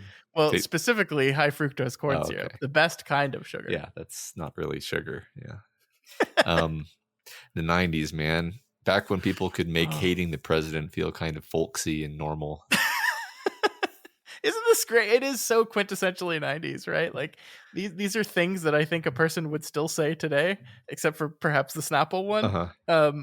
But like, yeah, it was like, it's hard to explain to people that didn't live through this decade, like what it was like, because it was just so different than it is now.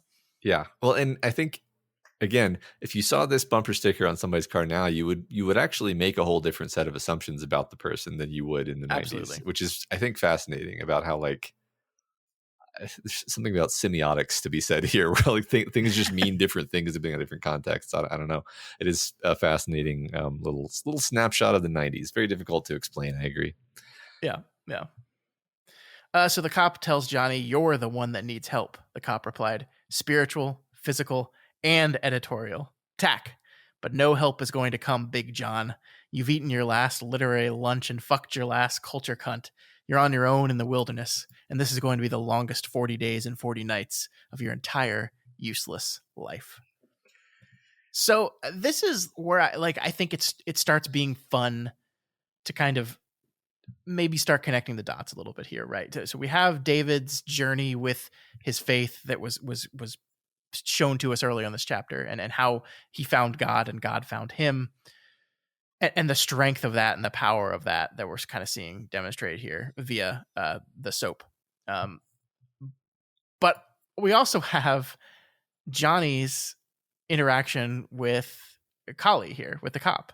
And this is an interaction largely driven by a lot of Bible quoting, like the I think it's David talks with the priest who mentions his pneuma, right? Just like Collie mentioned to Johnny last week here. Yeah.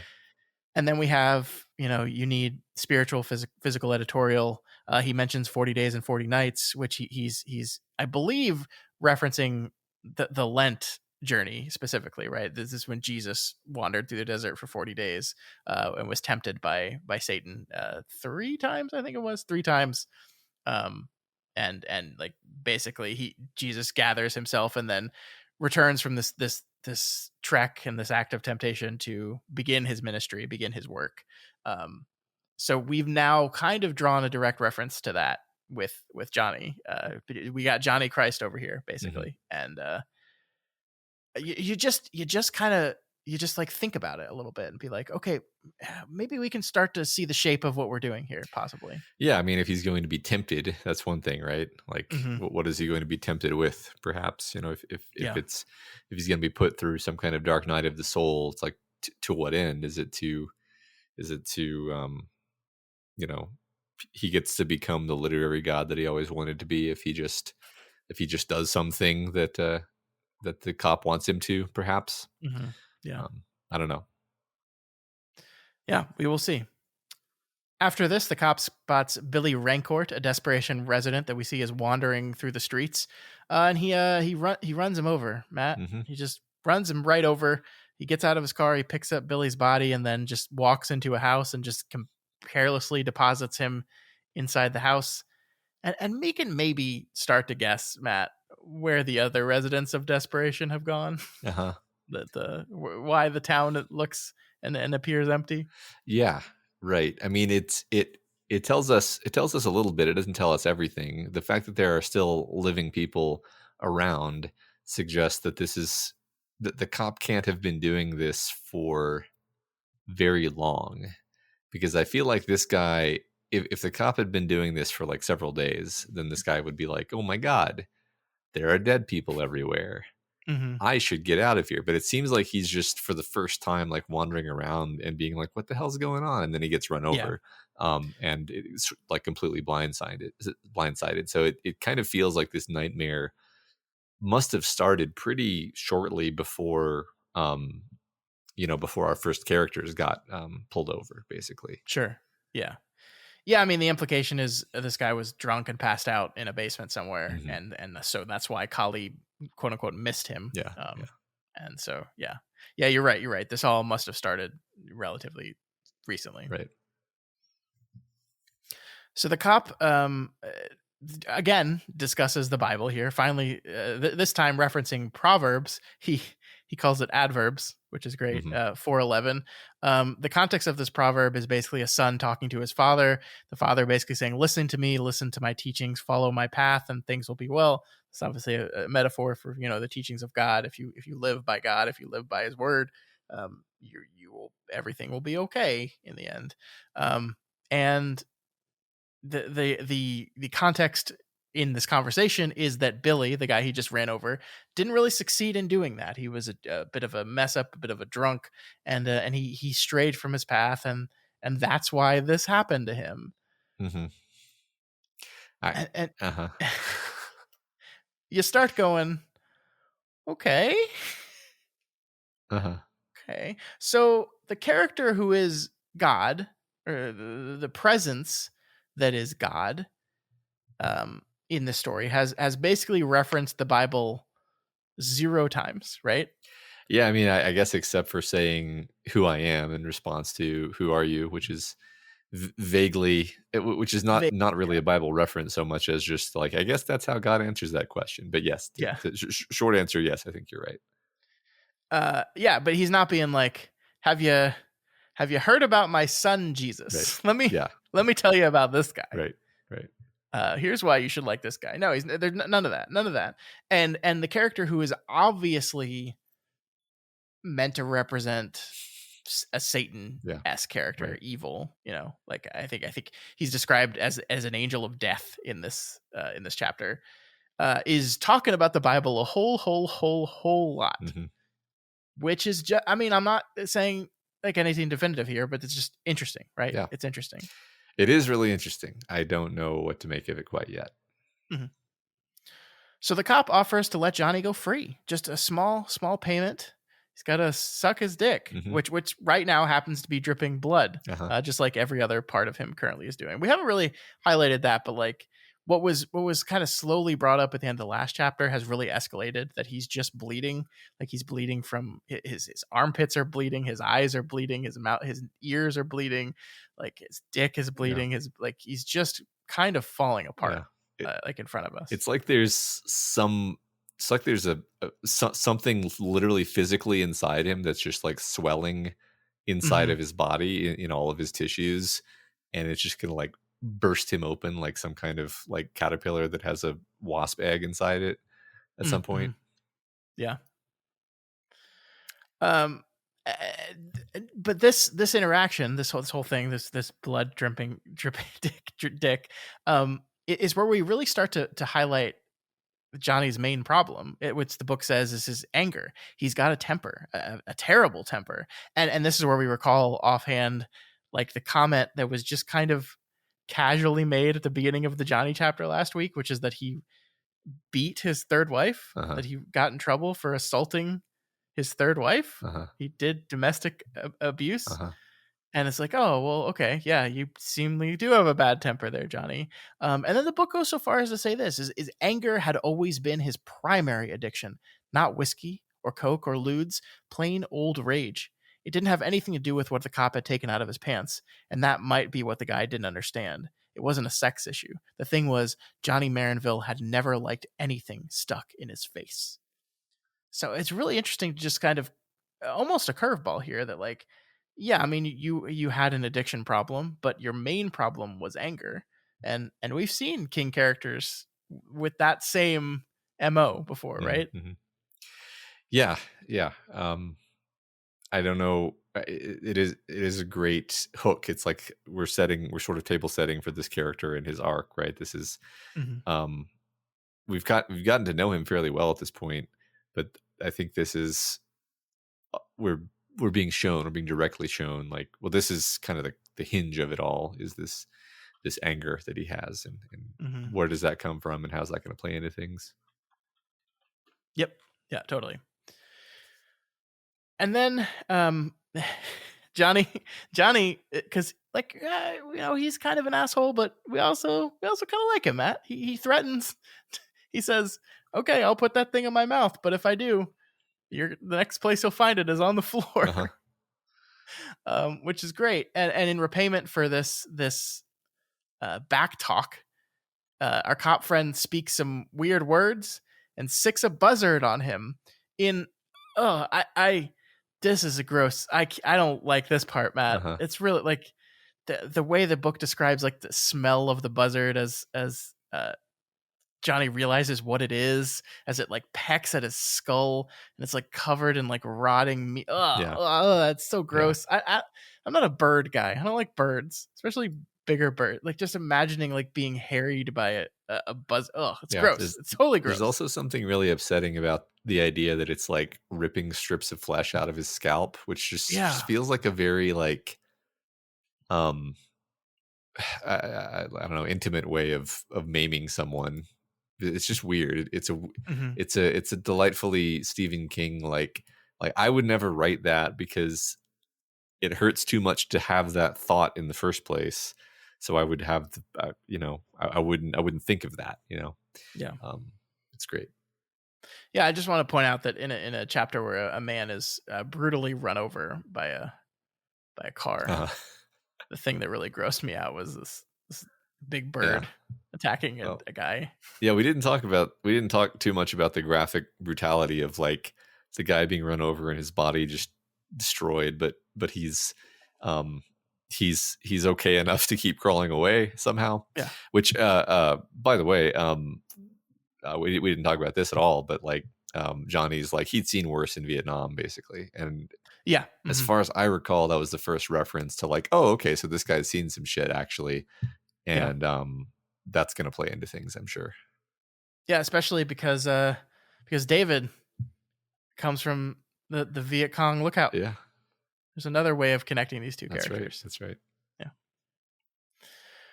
So the cop forces Johnny to apologize and behave reasonably, and even when Johnny agrees to, he basically says, you figure out how to deal with this thing. And Johnny fucking just rips the buzzard apart. It's really cool, Yeah. actually. He just like picks it up and rips his wings off and like throws it and then steps on it. Yeah. It's like, hell yeah, get that nasty bird.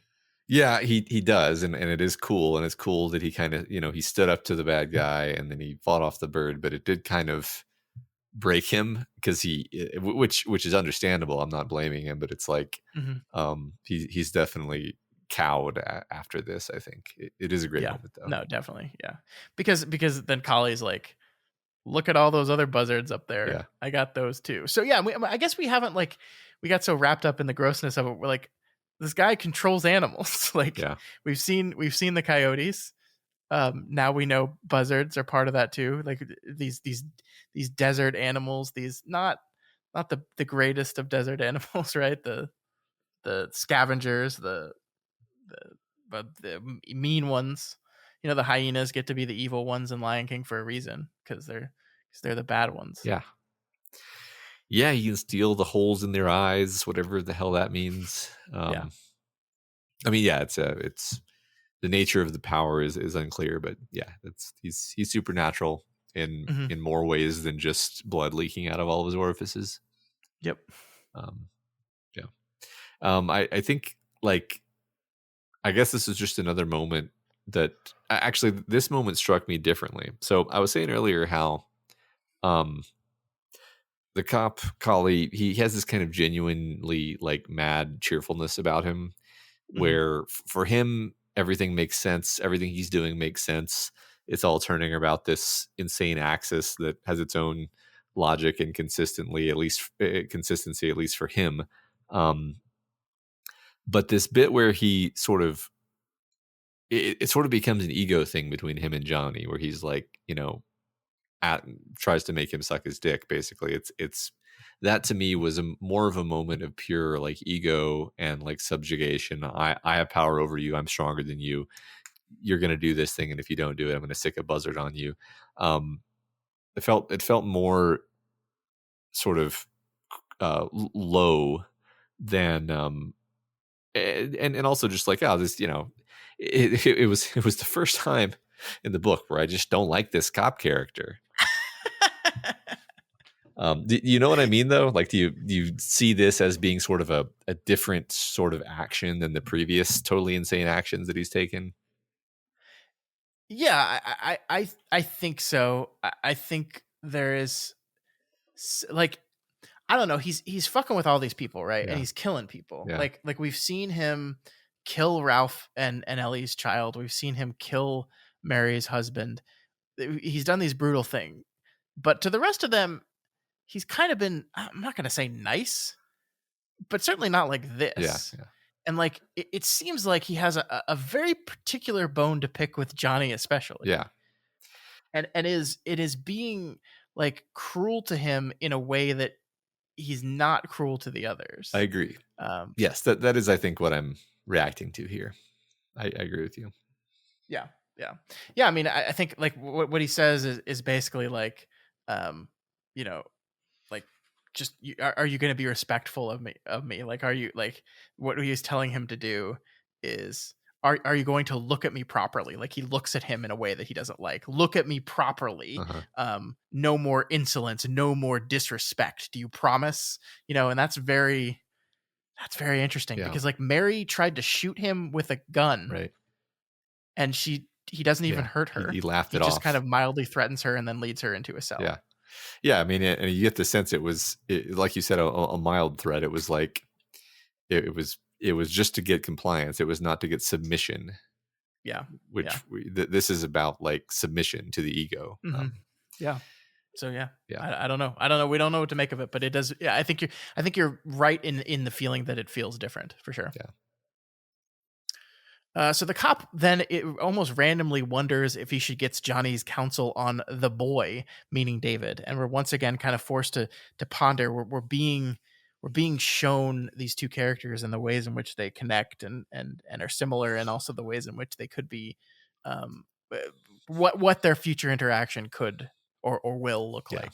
Could be foils in some sense. Yeah.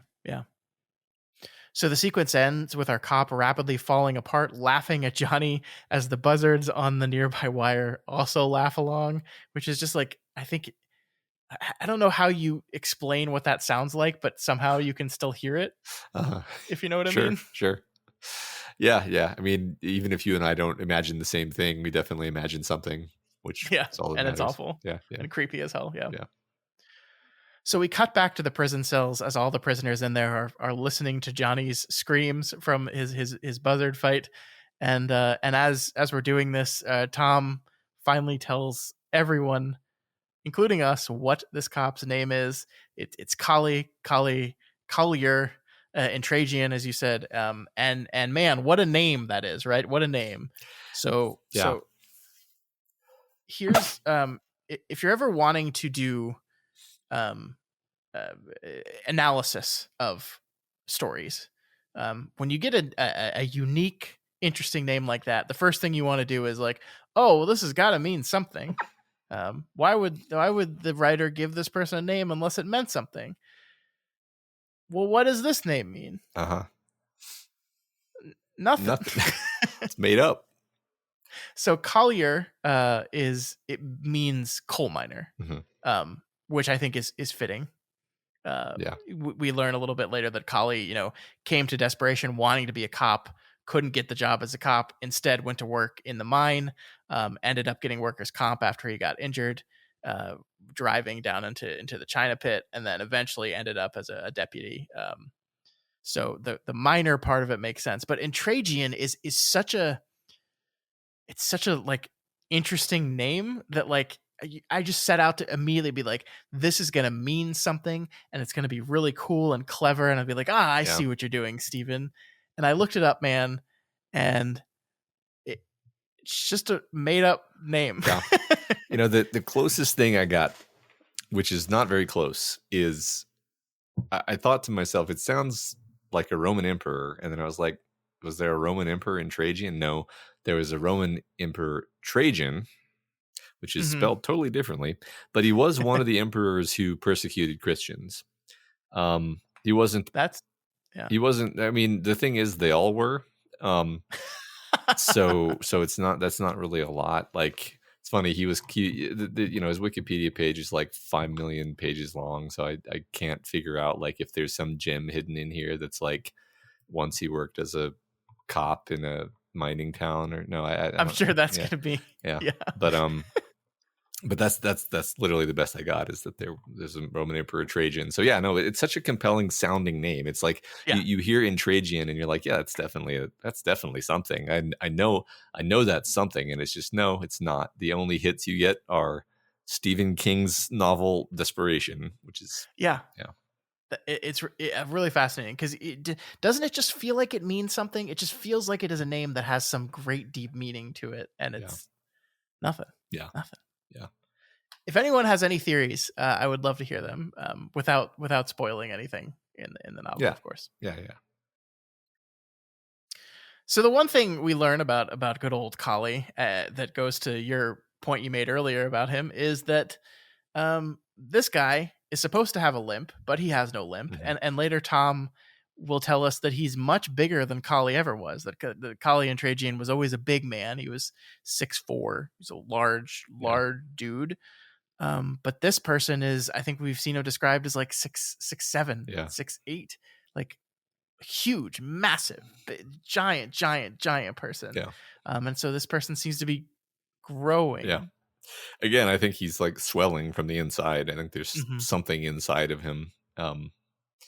And I mean, it's fun, I'll just reiterate. Last week, you were like, "Oh, I spoiled the fact that we find out the cop's name," and I'm like, "Well, we found out Collie Entragian's name, but Collie Entragian's fucking dead, and this is like an Edgar Bug's skin suit, walking around, Mhm. with something else inside of him. Actually, Sure. now that only just now occurred to me, but now that feels very accurate. Actually, this is the Edgar Bug skin suit. Now I can't unsee that. When did Men in Black come out? Hold on. I don't. When did it? Yeah. 97. So no, this book clearly stole the Edgar suit from Yeah. Desperation. Yeah. Okay. You mean Men in Black stole it from Desperation? Yeah. Yeah. No, that's great. I love it. It's awesome. We also, as we said, learned the name of our white-haired stranger. His name is Tom Billingsley. He is the local veterinarian in the town of Desperation. And we have to ask ourselves, Matt, why is he still alive? We saw our good friend Billy and immediately ran him over. Mm-hmm. Why is Tom Billingsley still alive? Why was he kept? What is going on? We don't have answers, but just wanted to point out that these are the questions we should be asking. Yeah. The barest connection is that he's a vet, and that our guy seems to have power over animals, and I don't know, animals vet, who knows? My one weakness, I need to keep him close to me. Yeah. Maybe, I don't know. Please do surgery on my coyote friend over here. Yeah, I've got to put that wing back on that vulture. I said buzzard like 8. Are buzzards and vultures the same thing? Is that the same? This is one of those confusing things because, like in Texas, I'm pretty sure that buzzards and vultures are the same thing, but buzzards can also be like raptors in some contexts, like birds of prey. I just want to point out that I typed buzzard into Google, and the first thing that came up was, are vultures and buzzards the same thing? And what does it say? Buzzards are a species of hawk. Yeah, that's what I've heard, but I've definitely heard vultures referred to as buzzards.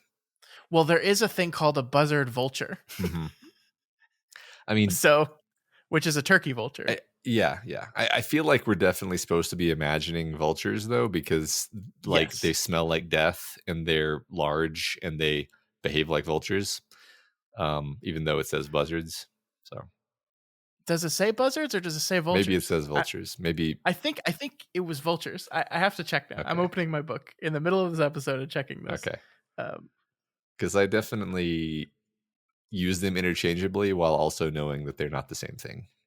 Yeah, I do too. It calls them buzzards. Yeah. Oh, okay. Calls them buzzards. So I was not. Yeah. I feel like, to me, like there's a lot of like Westernness in this book so far. Yeah. And buzzard to me just feels like a Western word. Yeah. Yeah. I mean, I think maybe it is literally just supposed to be like buzzard vultures. I mean, let's see what does a buzzard vulture look like? This is actually an interesting question. I don't know, because buzzard vultures look like kind of the gross kind of vulture with like a, or they're also called turkey vulture. This is what so the fuck stupid. This is so everything. stupid. Yeah, I hate language. I mean, it looks, as far as I can tell, they are the gross looking vultures that are gross. And that when you close your eyes and think about a vulture, yeah, that's what you're thinking about. Yeah, exactly.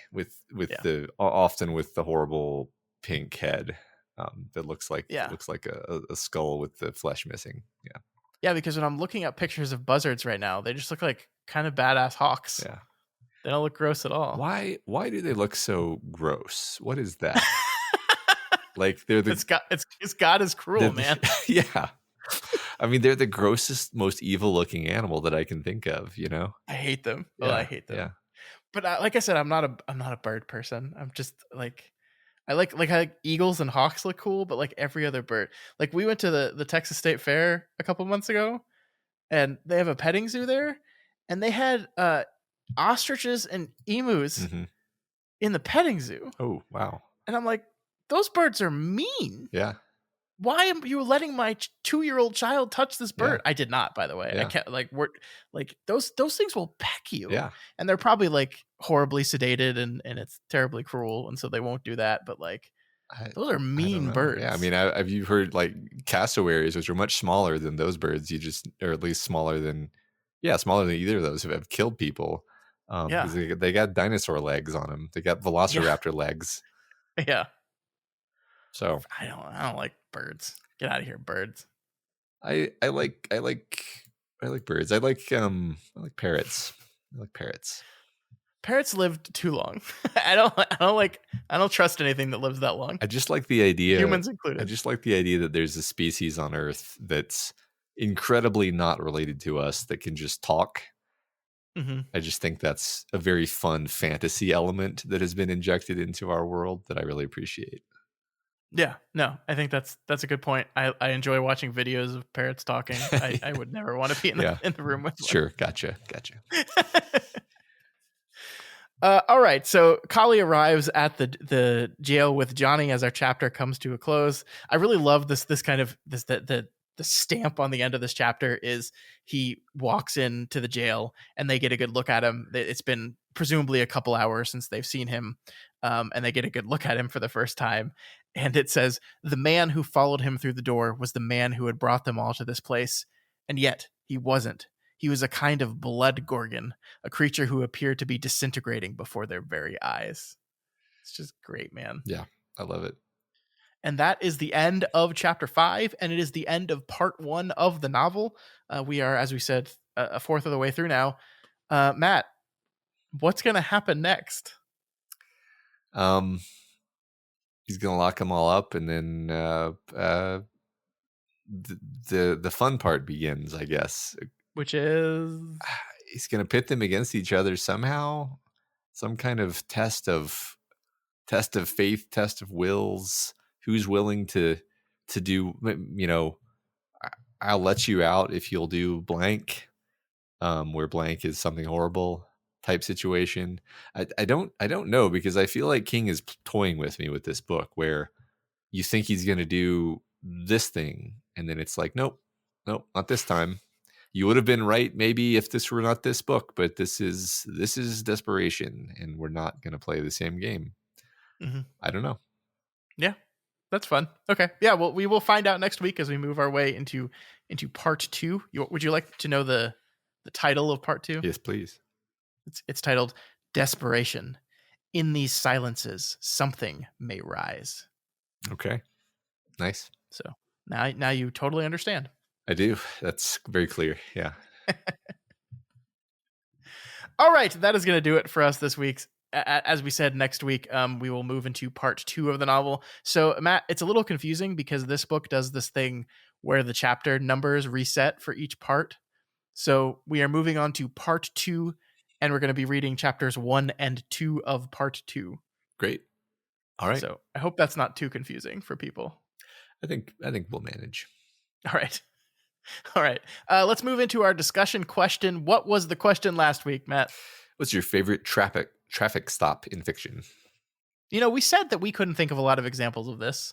And once again, our listeners proved how smarter than us they are, because they came up with a bunch of examples. Yes, they did. And we're going to go through them now. Yeah. DRock704 says, I'm going to go with the cat game in Super Troopers. Meow, what is so damn funny? Do I look like a cat to you, boy? Am I jumping all around all nimbly-bimbly from tree to tree? Am I drinking milk from a saucer? Do you see me eating mice? No less deranged than Attack, but certainly less frightening. Low-key highlight that Jim Gaffigan is the poor sucker pulled over by Vermont's best and brightest. I forgot about that. Yeah, I definitely haven't watched that movie in like 20 years, so I also forgot about that. I really enjoyed Super Troopers. I felt like there was a thing when we were in college where people became like overly obsessed with it to the point where it hurt my enjoyment of it a little bit. I think I feel you there. Did I ever tell you the story of Super Troopers 2? No. So this movie came out on 420 a few years ago, and it was one of the few times in my life I've partaken in the marijuana. Yeah. in preparation for seeing this movie. herb. It was my sister's wedding weekend, and so my cousin was in town. A bunch of my family was in town. We're like, we're gonna get high and we're gonna go watch Super Troopers 2. Matt, I don't do drugs very much. Not really a thing with either of us, I think, really. Yeah. And the person that I got this narcotic from does them a lot. And so the strain was very strong. I did not do well. Was it Snosberry strain? Well, the thing that happened is I have literally zero memory of that movie, which is like not a thing that happens. I am to understand with weed very much, but I just don't remember the movie at all. I remember going to the theater, and it was a draft house, and Movie Pass was still a thing at the time, and I remember like totally being unable to like handle paying with Movie Pass because I was like, I can't figure this out. So I just bought a ticket, and I remember my cousin saying, "You just wasted $8," and like that rocked me to my core. I spent literally half an hour going, "Oh my god, I did just waste $8. What am I doing? How could I? This is me on drugs. This is me." Choices led to this point. Yeah, and so that's why I think I just didn't pay attention to the movie, because I was having an existential crisis about how I wasted money. You were in another dimension. And I got my sister's order wrong, which was also devastating for me. Yeah. So that's my Super Troopers 2 It's story. delightful. You're a delightful fictional character, Scott. I appreciate this. Next we have a boner 666-420. Hell yeah. Best traffic stop in fiction and history is the Terminator 2 spoof in Wayne's World. Have you seen this, boy? Ah! Oh yeah, I remember that. That's a good movie. Yeah, I this funny thing is I didn't remember it until like it's been so long since I've seen Wayne's World. So I didn't remember it until you like read it out loud, and then my brain actually like conjured the image that it was supposed to. Yep. That's great. I love it. Perfect. Baby Can You Dig Your Sam says, still love when the cop pulls over Clark Griswold in the OG Vacation when Clark has forgotten that he ties the aunt's dog to the bumper before driving away. For Scary, the scene in Get Out where the cop asks for his ID and the girlfriend accuses him of being racist. Of course, she doesn't want the cop to know who he is since her family is planning on kidnapping him for their nasty eugenics experiments. Yikes. Yeah, definitely the first one of those was more fun than the second one. I agree. Vacation. Did you ever watch the remake of Vacation? I don't think so. It had who was it? It was the guy from The Office playing the Rusty Griswold character all grown up, and he's the Clark Griswold type now. It was not very good. Yes, I remember that this exists now that you've explained it, but no, I have not watched it. But it has Chris Hemsworth in it, who has a massive penis in the movie. Okay, good to know. Yeah. I'll check it out. She's sold. Yeah. Next we have Idolan Jones, who says, here's a quote from the scene: "Lauren Malvo, we could do it that way. You ask me for my papers. I tell you it's not my car, that I borrowed it. See where things go from there. We could do that. Or you could get in your car and drive away." Gus grimly: "Now why would I do that?" "Because some roads you shouldn't go down. Because maps used to say there be dragons here. Now there don't. But that don't mean dragons aren't there." This interaction between Billy Bob Thornton and Colin Hanks is one of my favorite scenes in an already amazing season of TV. If you haven't watched the show, do yourself a favor and watch this scene. It's the first major glimpse of how incredibly menacing Malvo is, and it gives me chills just to think about it. This show, by the way, that Idola Jones is talking about is Fargo, season 1 of Fargo. I remember when they announced that they were making a Fargo TV show, and my reaction was, that's stupid. Yeah, I was confused. I watched the first episode and I loved it, and then I never watched another episode. It is very, very good. The first 2 seasons in particular are extremely good. I did not enjoy the 3rd season as much, and then I didn't watch the 4th. But apparently a 5th season has just started. And it's supposed to be really good, actually. Holy crap! So I'm had no idea it was continuing on till the yeah, present. yeah, That's no. amazing. They kind of just do it every few years. Like season 4 came out in 2020, and now season 5 is just coming out now, and part of that is pandemic related. But yeah, the 5th season is supposed to be really, really good. So I'm excited to get back into it. And the cool thing about Fargo as a show is it's all anthology based. So like you don't have to watch the previous seasons. You can pop into whatever season you want. So I can just boot up Fargo season 5 episode 1 and watch it without having to watch season 4. All right, nice. Yeah, fun. I maybe I'll catch up someday. Mm-hmm. All right, GW86 says for this discussion question, oddly, the first thing that came to mind is the "these are not the droids you're looking for" scene from Star Wars: A New Hope. I think it definitely counts as a traffic stop and is a fun little scene of Luke learning more about the subtle powers of the Force as Obi-Wan gets them out of the potentially dangerous situation with nothing more than words and a hand gesture. Don't you wish you could do that in a real traffic stop? I do. I mean, I can, but Oh, okay. That's very. I love this answer though, because I do not think I would have thought of this scene from Star Wars as a traffic stop. That's not the ballpark my brain went to. So very, points for creativity. Yeah, it is though. It is. Yeah. I in essence, I like that. It is. Para Jane says, I'll lighten things up with Axel Foley meeting Surge in Beverly Hills Cop. It's pretty much a perfect movie and holds up brilliantly well, even features a rare male-female platonic friendship, but no scene approaches the perfection of Surge and the LA gallery curator meeting the Detroit cop. Bronson Pinchot has never been funnier, has more precise comedic timing than in this scene. He's so good, he makes Eddie Murphy laugh, and they're clearly having a great time playing together. And if you want a traffic stop, I'll volunteer the delivery of a gourmet meal to the cops on a stakeout. The ones who fell for the banana in the tailpipe. I need to watch Beverly Hills Cop again. That is a great movie. I'm sorry, Scott. I don't think I've ever seen Beverly Hills Cop. Wow. So okay. Yep. Man, Eddie Murphy in his prime was like nothing else. Yeah, man, that's true. I love Eddie Murphy so much. Yeah, I mean, Trading Places is one of my favorite comedies. So nice. I should watch this. Yeah. Yeah. All right. Steve Living Room says, I'm going to take some liberties with this question.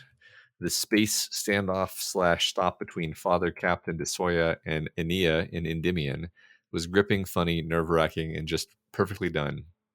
DeSoya was charged to bring the girl in alive, so he couldn't just blow Enia's ship up. Enia played this chess match perfectly. I have not read Endymion. I've read the first 2 Hyperion books, so I have no idea what the hell you're talking about, but I'm sure that it's a good example of the trope. Wait, you read the second Hyperion book without me? I did, and I'm pretty sure I told you this, but yeah, you did.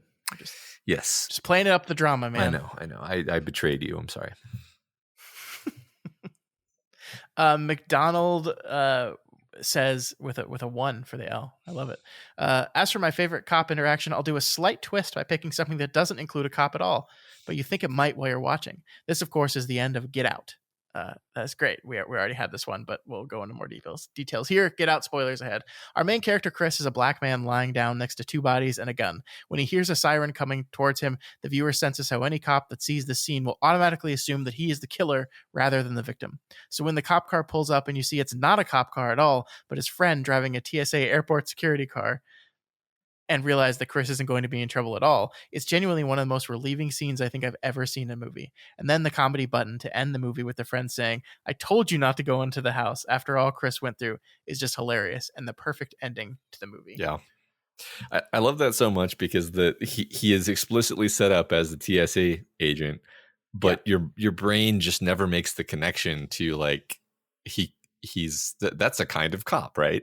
But then it works perfectly at the end there. That's great. Yeah, I think the movie succeeds in doing something pretty remarkable actually, which is like I do remember that very distinct feeling of seeing the cop car pull up and just being like, oh fuck, he's fucked. Yeah.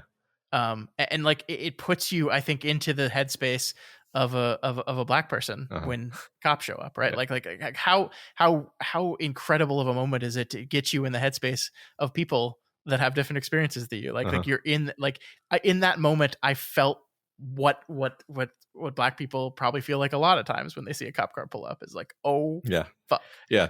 This is not like other horror movies where the cops show up at the end and you're like, oh, thank God, we're safe now. Yeah, exactly. Yeah. It's remarkable. Just great movie. Jordan Peele, like all three of his movies, absolute bangers. I love those movies so much. Me too. Can't wait for more. Yep. Me too.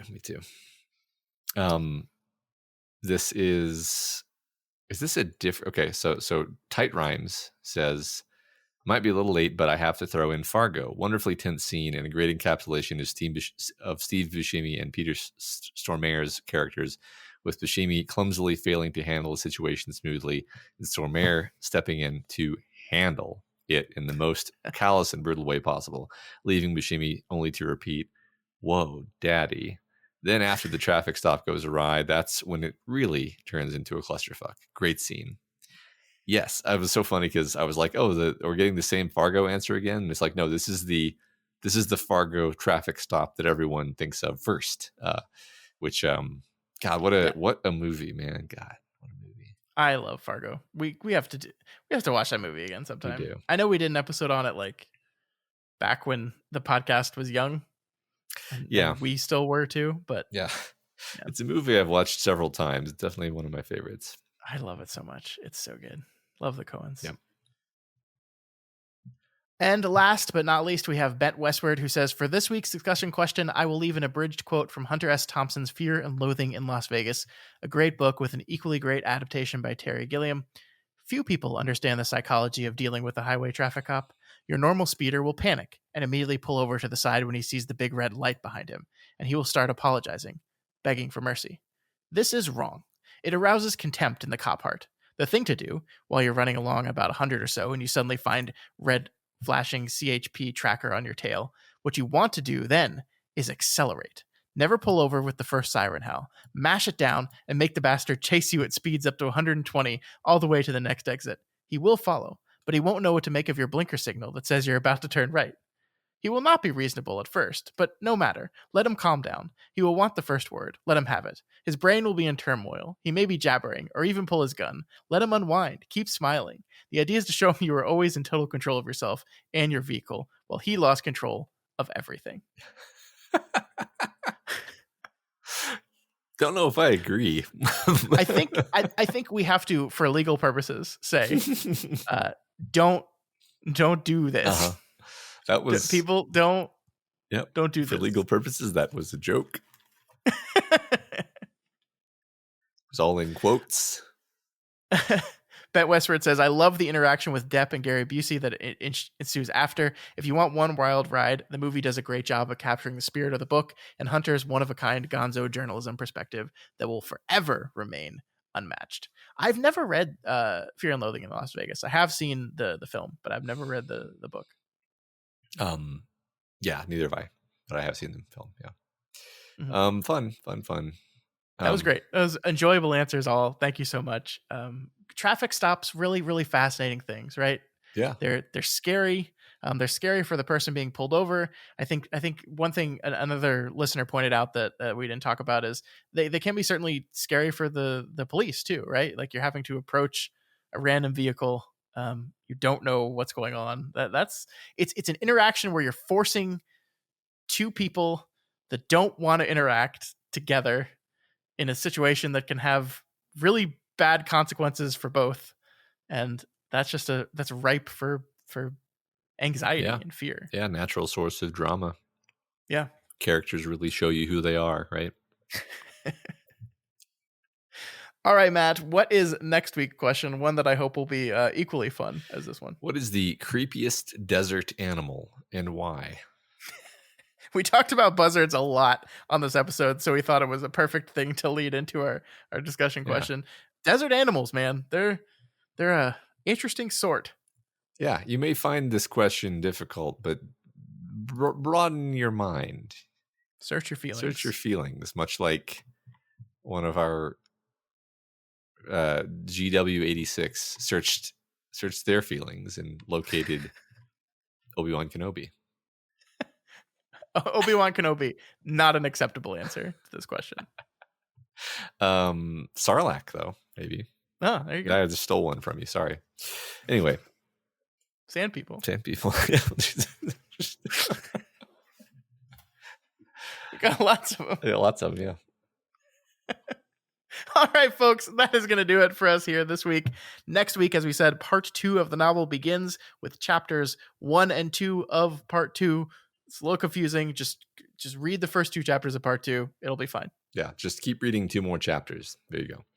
There you go. Remember, you can reach us at email via kingslingerspod@gmail.com, over on Twitter at kingslingerspod, or over on the subreddit at r/doofmedia. And if you like what we and if you are, I read your line. I did what you do. Yeah. If you are not already subscribed, now is the time to do it. We are available everywhere, including Apple Podcasts, Spotify, YouTube, Audible. We're everywhere. We're in all of them. That's right. Yeah. Even the ones that don't sound like they should be real. Yeah, there are some wild names of services out there. There really are. And if you like Kingslingers and you want to support us, then please consider donating to our Patreon at patreon.com/doofmedia. You'll get access to tons of bonus content, including like 30 or 40 or 50 or something episodes of Other Loves of the Tower, where we talk about Stephen King adaptations. Yes. And I think next, I think it'll almost be December when this episode comes out, and in December we'll be talking about Creepshow 2. Can't wait. But of course, if you cannot afford to help us out right now, that is absolutely okay. You can help us out by always sharing the podcast, letting other people know what we're doing here, just promoting us on social media. It helps us out a huge amount. And of course, you can always leave us rating and reviews. This week's review comes from Joshua over at Audible. Joshua gives us 15 stars. You have to say it again. And says, quote, "He who speaks without an attentive ear is mute. In a word, delicious." Not only do these two hosts provide amazing content through Kingslingers and multiple other shows, the interaction with listeners is top-notch. They really do the journey with you. I found this podcast while on my 6th journey to the tower, and so many things were uncovered still. I learned more about literature and this series than I ever would have gleaned on my own. I'm on my 7th turn of the wheel, and my 2nd re-listen of this podcast, which is as enjoyable as doing the book series again. We've all come so far since 19, and this quarantine quartet has gotten us through a lot of weird times. If you enjoy the show, don't hesitate to explore the rest of Doof Media. I've read books and watched movies solely to listen to book club and Doofcast episodes. And Matt, I even watched Buffy during the Salem's Lot read through. You're missing out on some foundational television for sure without Buffy. Love you guys. Please don't burn any King books from the reading list. So I'll never understand without understanding Buffy. Is that it? Foundational. Makes me so happy to hear, though, that you've gotten into the book club, because we really love the book club. We love the book club. It's very fun. It's very rewarding. It's disproportionately impactful. It hits above its weight, I think, for me. I agree. It is probably one of our least listened to and attended things, but is the one that I think, like, you know, if we were in this for the business of it, we probably would have cut that long ago. It's true. But we're honestly just in it for the joy of it. Yeah. It is so much fun. We should have prefaced this at the beginning of the show, Matt. This is why nobody comes to the book club, because we don't ever freaking talk about it. Yeah. But this Friday, the 1st of December, we are meeting once again to read John Langan's The Fisherman for this month's book club. It's so much fun. I love these conversations. We just kind of hang out for an hour and a half on YouTube Live and discuss the book. It's very informal. We used to put a lot of work into the preparation of like slides and stuff. We stopped doing that because really what we wanted to do was just meet with y'all and talk about books for a little bit of time. And so that's what we're doing. So if you have been curious about book club but never attended, we urge you to, because we really do love doing it. Absolutely. Thank you, Joshua, for those kind words. Thank you so much. And thank you, everyone who leaves those rating and reviews. We are still seeing them. We're going through them as quickly as we can. And we really do appreciate them. So thank you so much. Keep them up, please. Mm-hmm. All right. That is it. We'll be back next week for a shorter episode because, Matt, next week's reading is a shorter page-wise. I think it's only 55 pages as compared to this week's 97. So we'll make a more reasonable episode next week. Okay, if you say so. Yeah, we won't. Long days and pleasant nights. And may you have twice the number.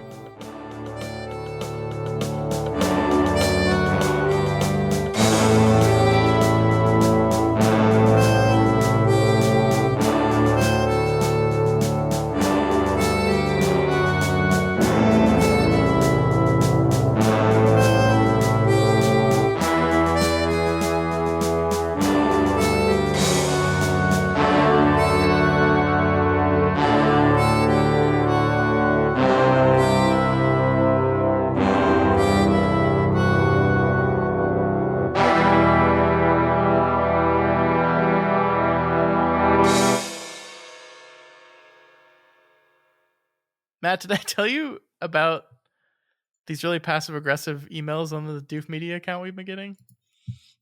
Though I think I've seen what you're talking about, where they're like, hey, the YouTube ones? if you did things better, then you wouldn't have such shit-ass download numbers, you stupid piece of shit who can't manage a YouTube channel. Have you noticed that your YouTube numbers fucking suck? Yeah. Hey, I looked at your channel. You've released 500 episodes and nobody watches them? What's funny is they seem very human, as if like this is a person who really has been like looking at our stuff, and I'm like, is this a person? I don't believe they are. Is this ChatGPT writing this email? It's so mean. Yeah.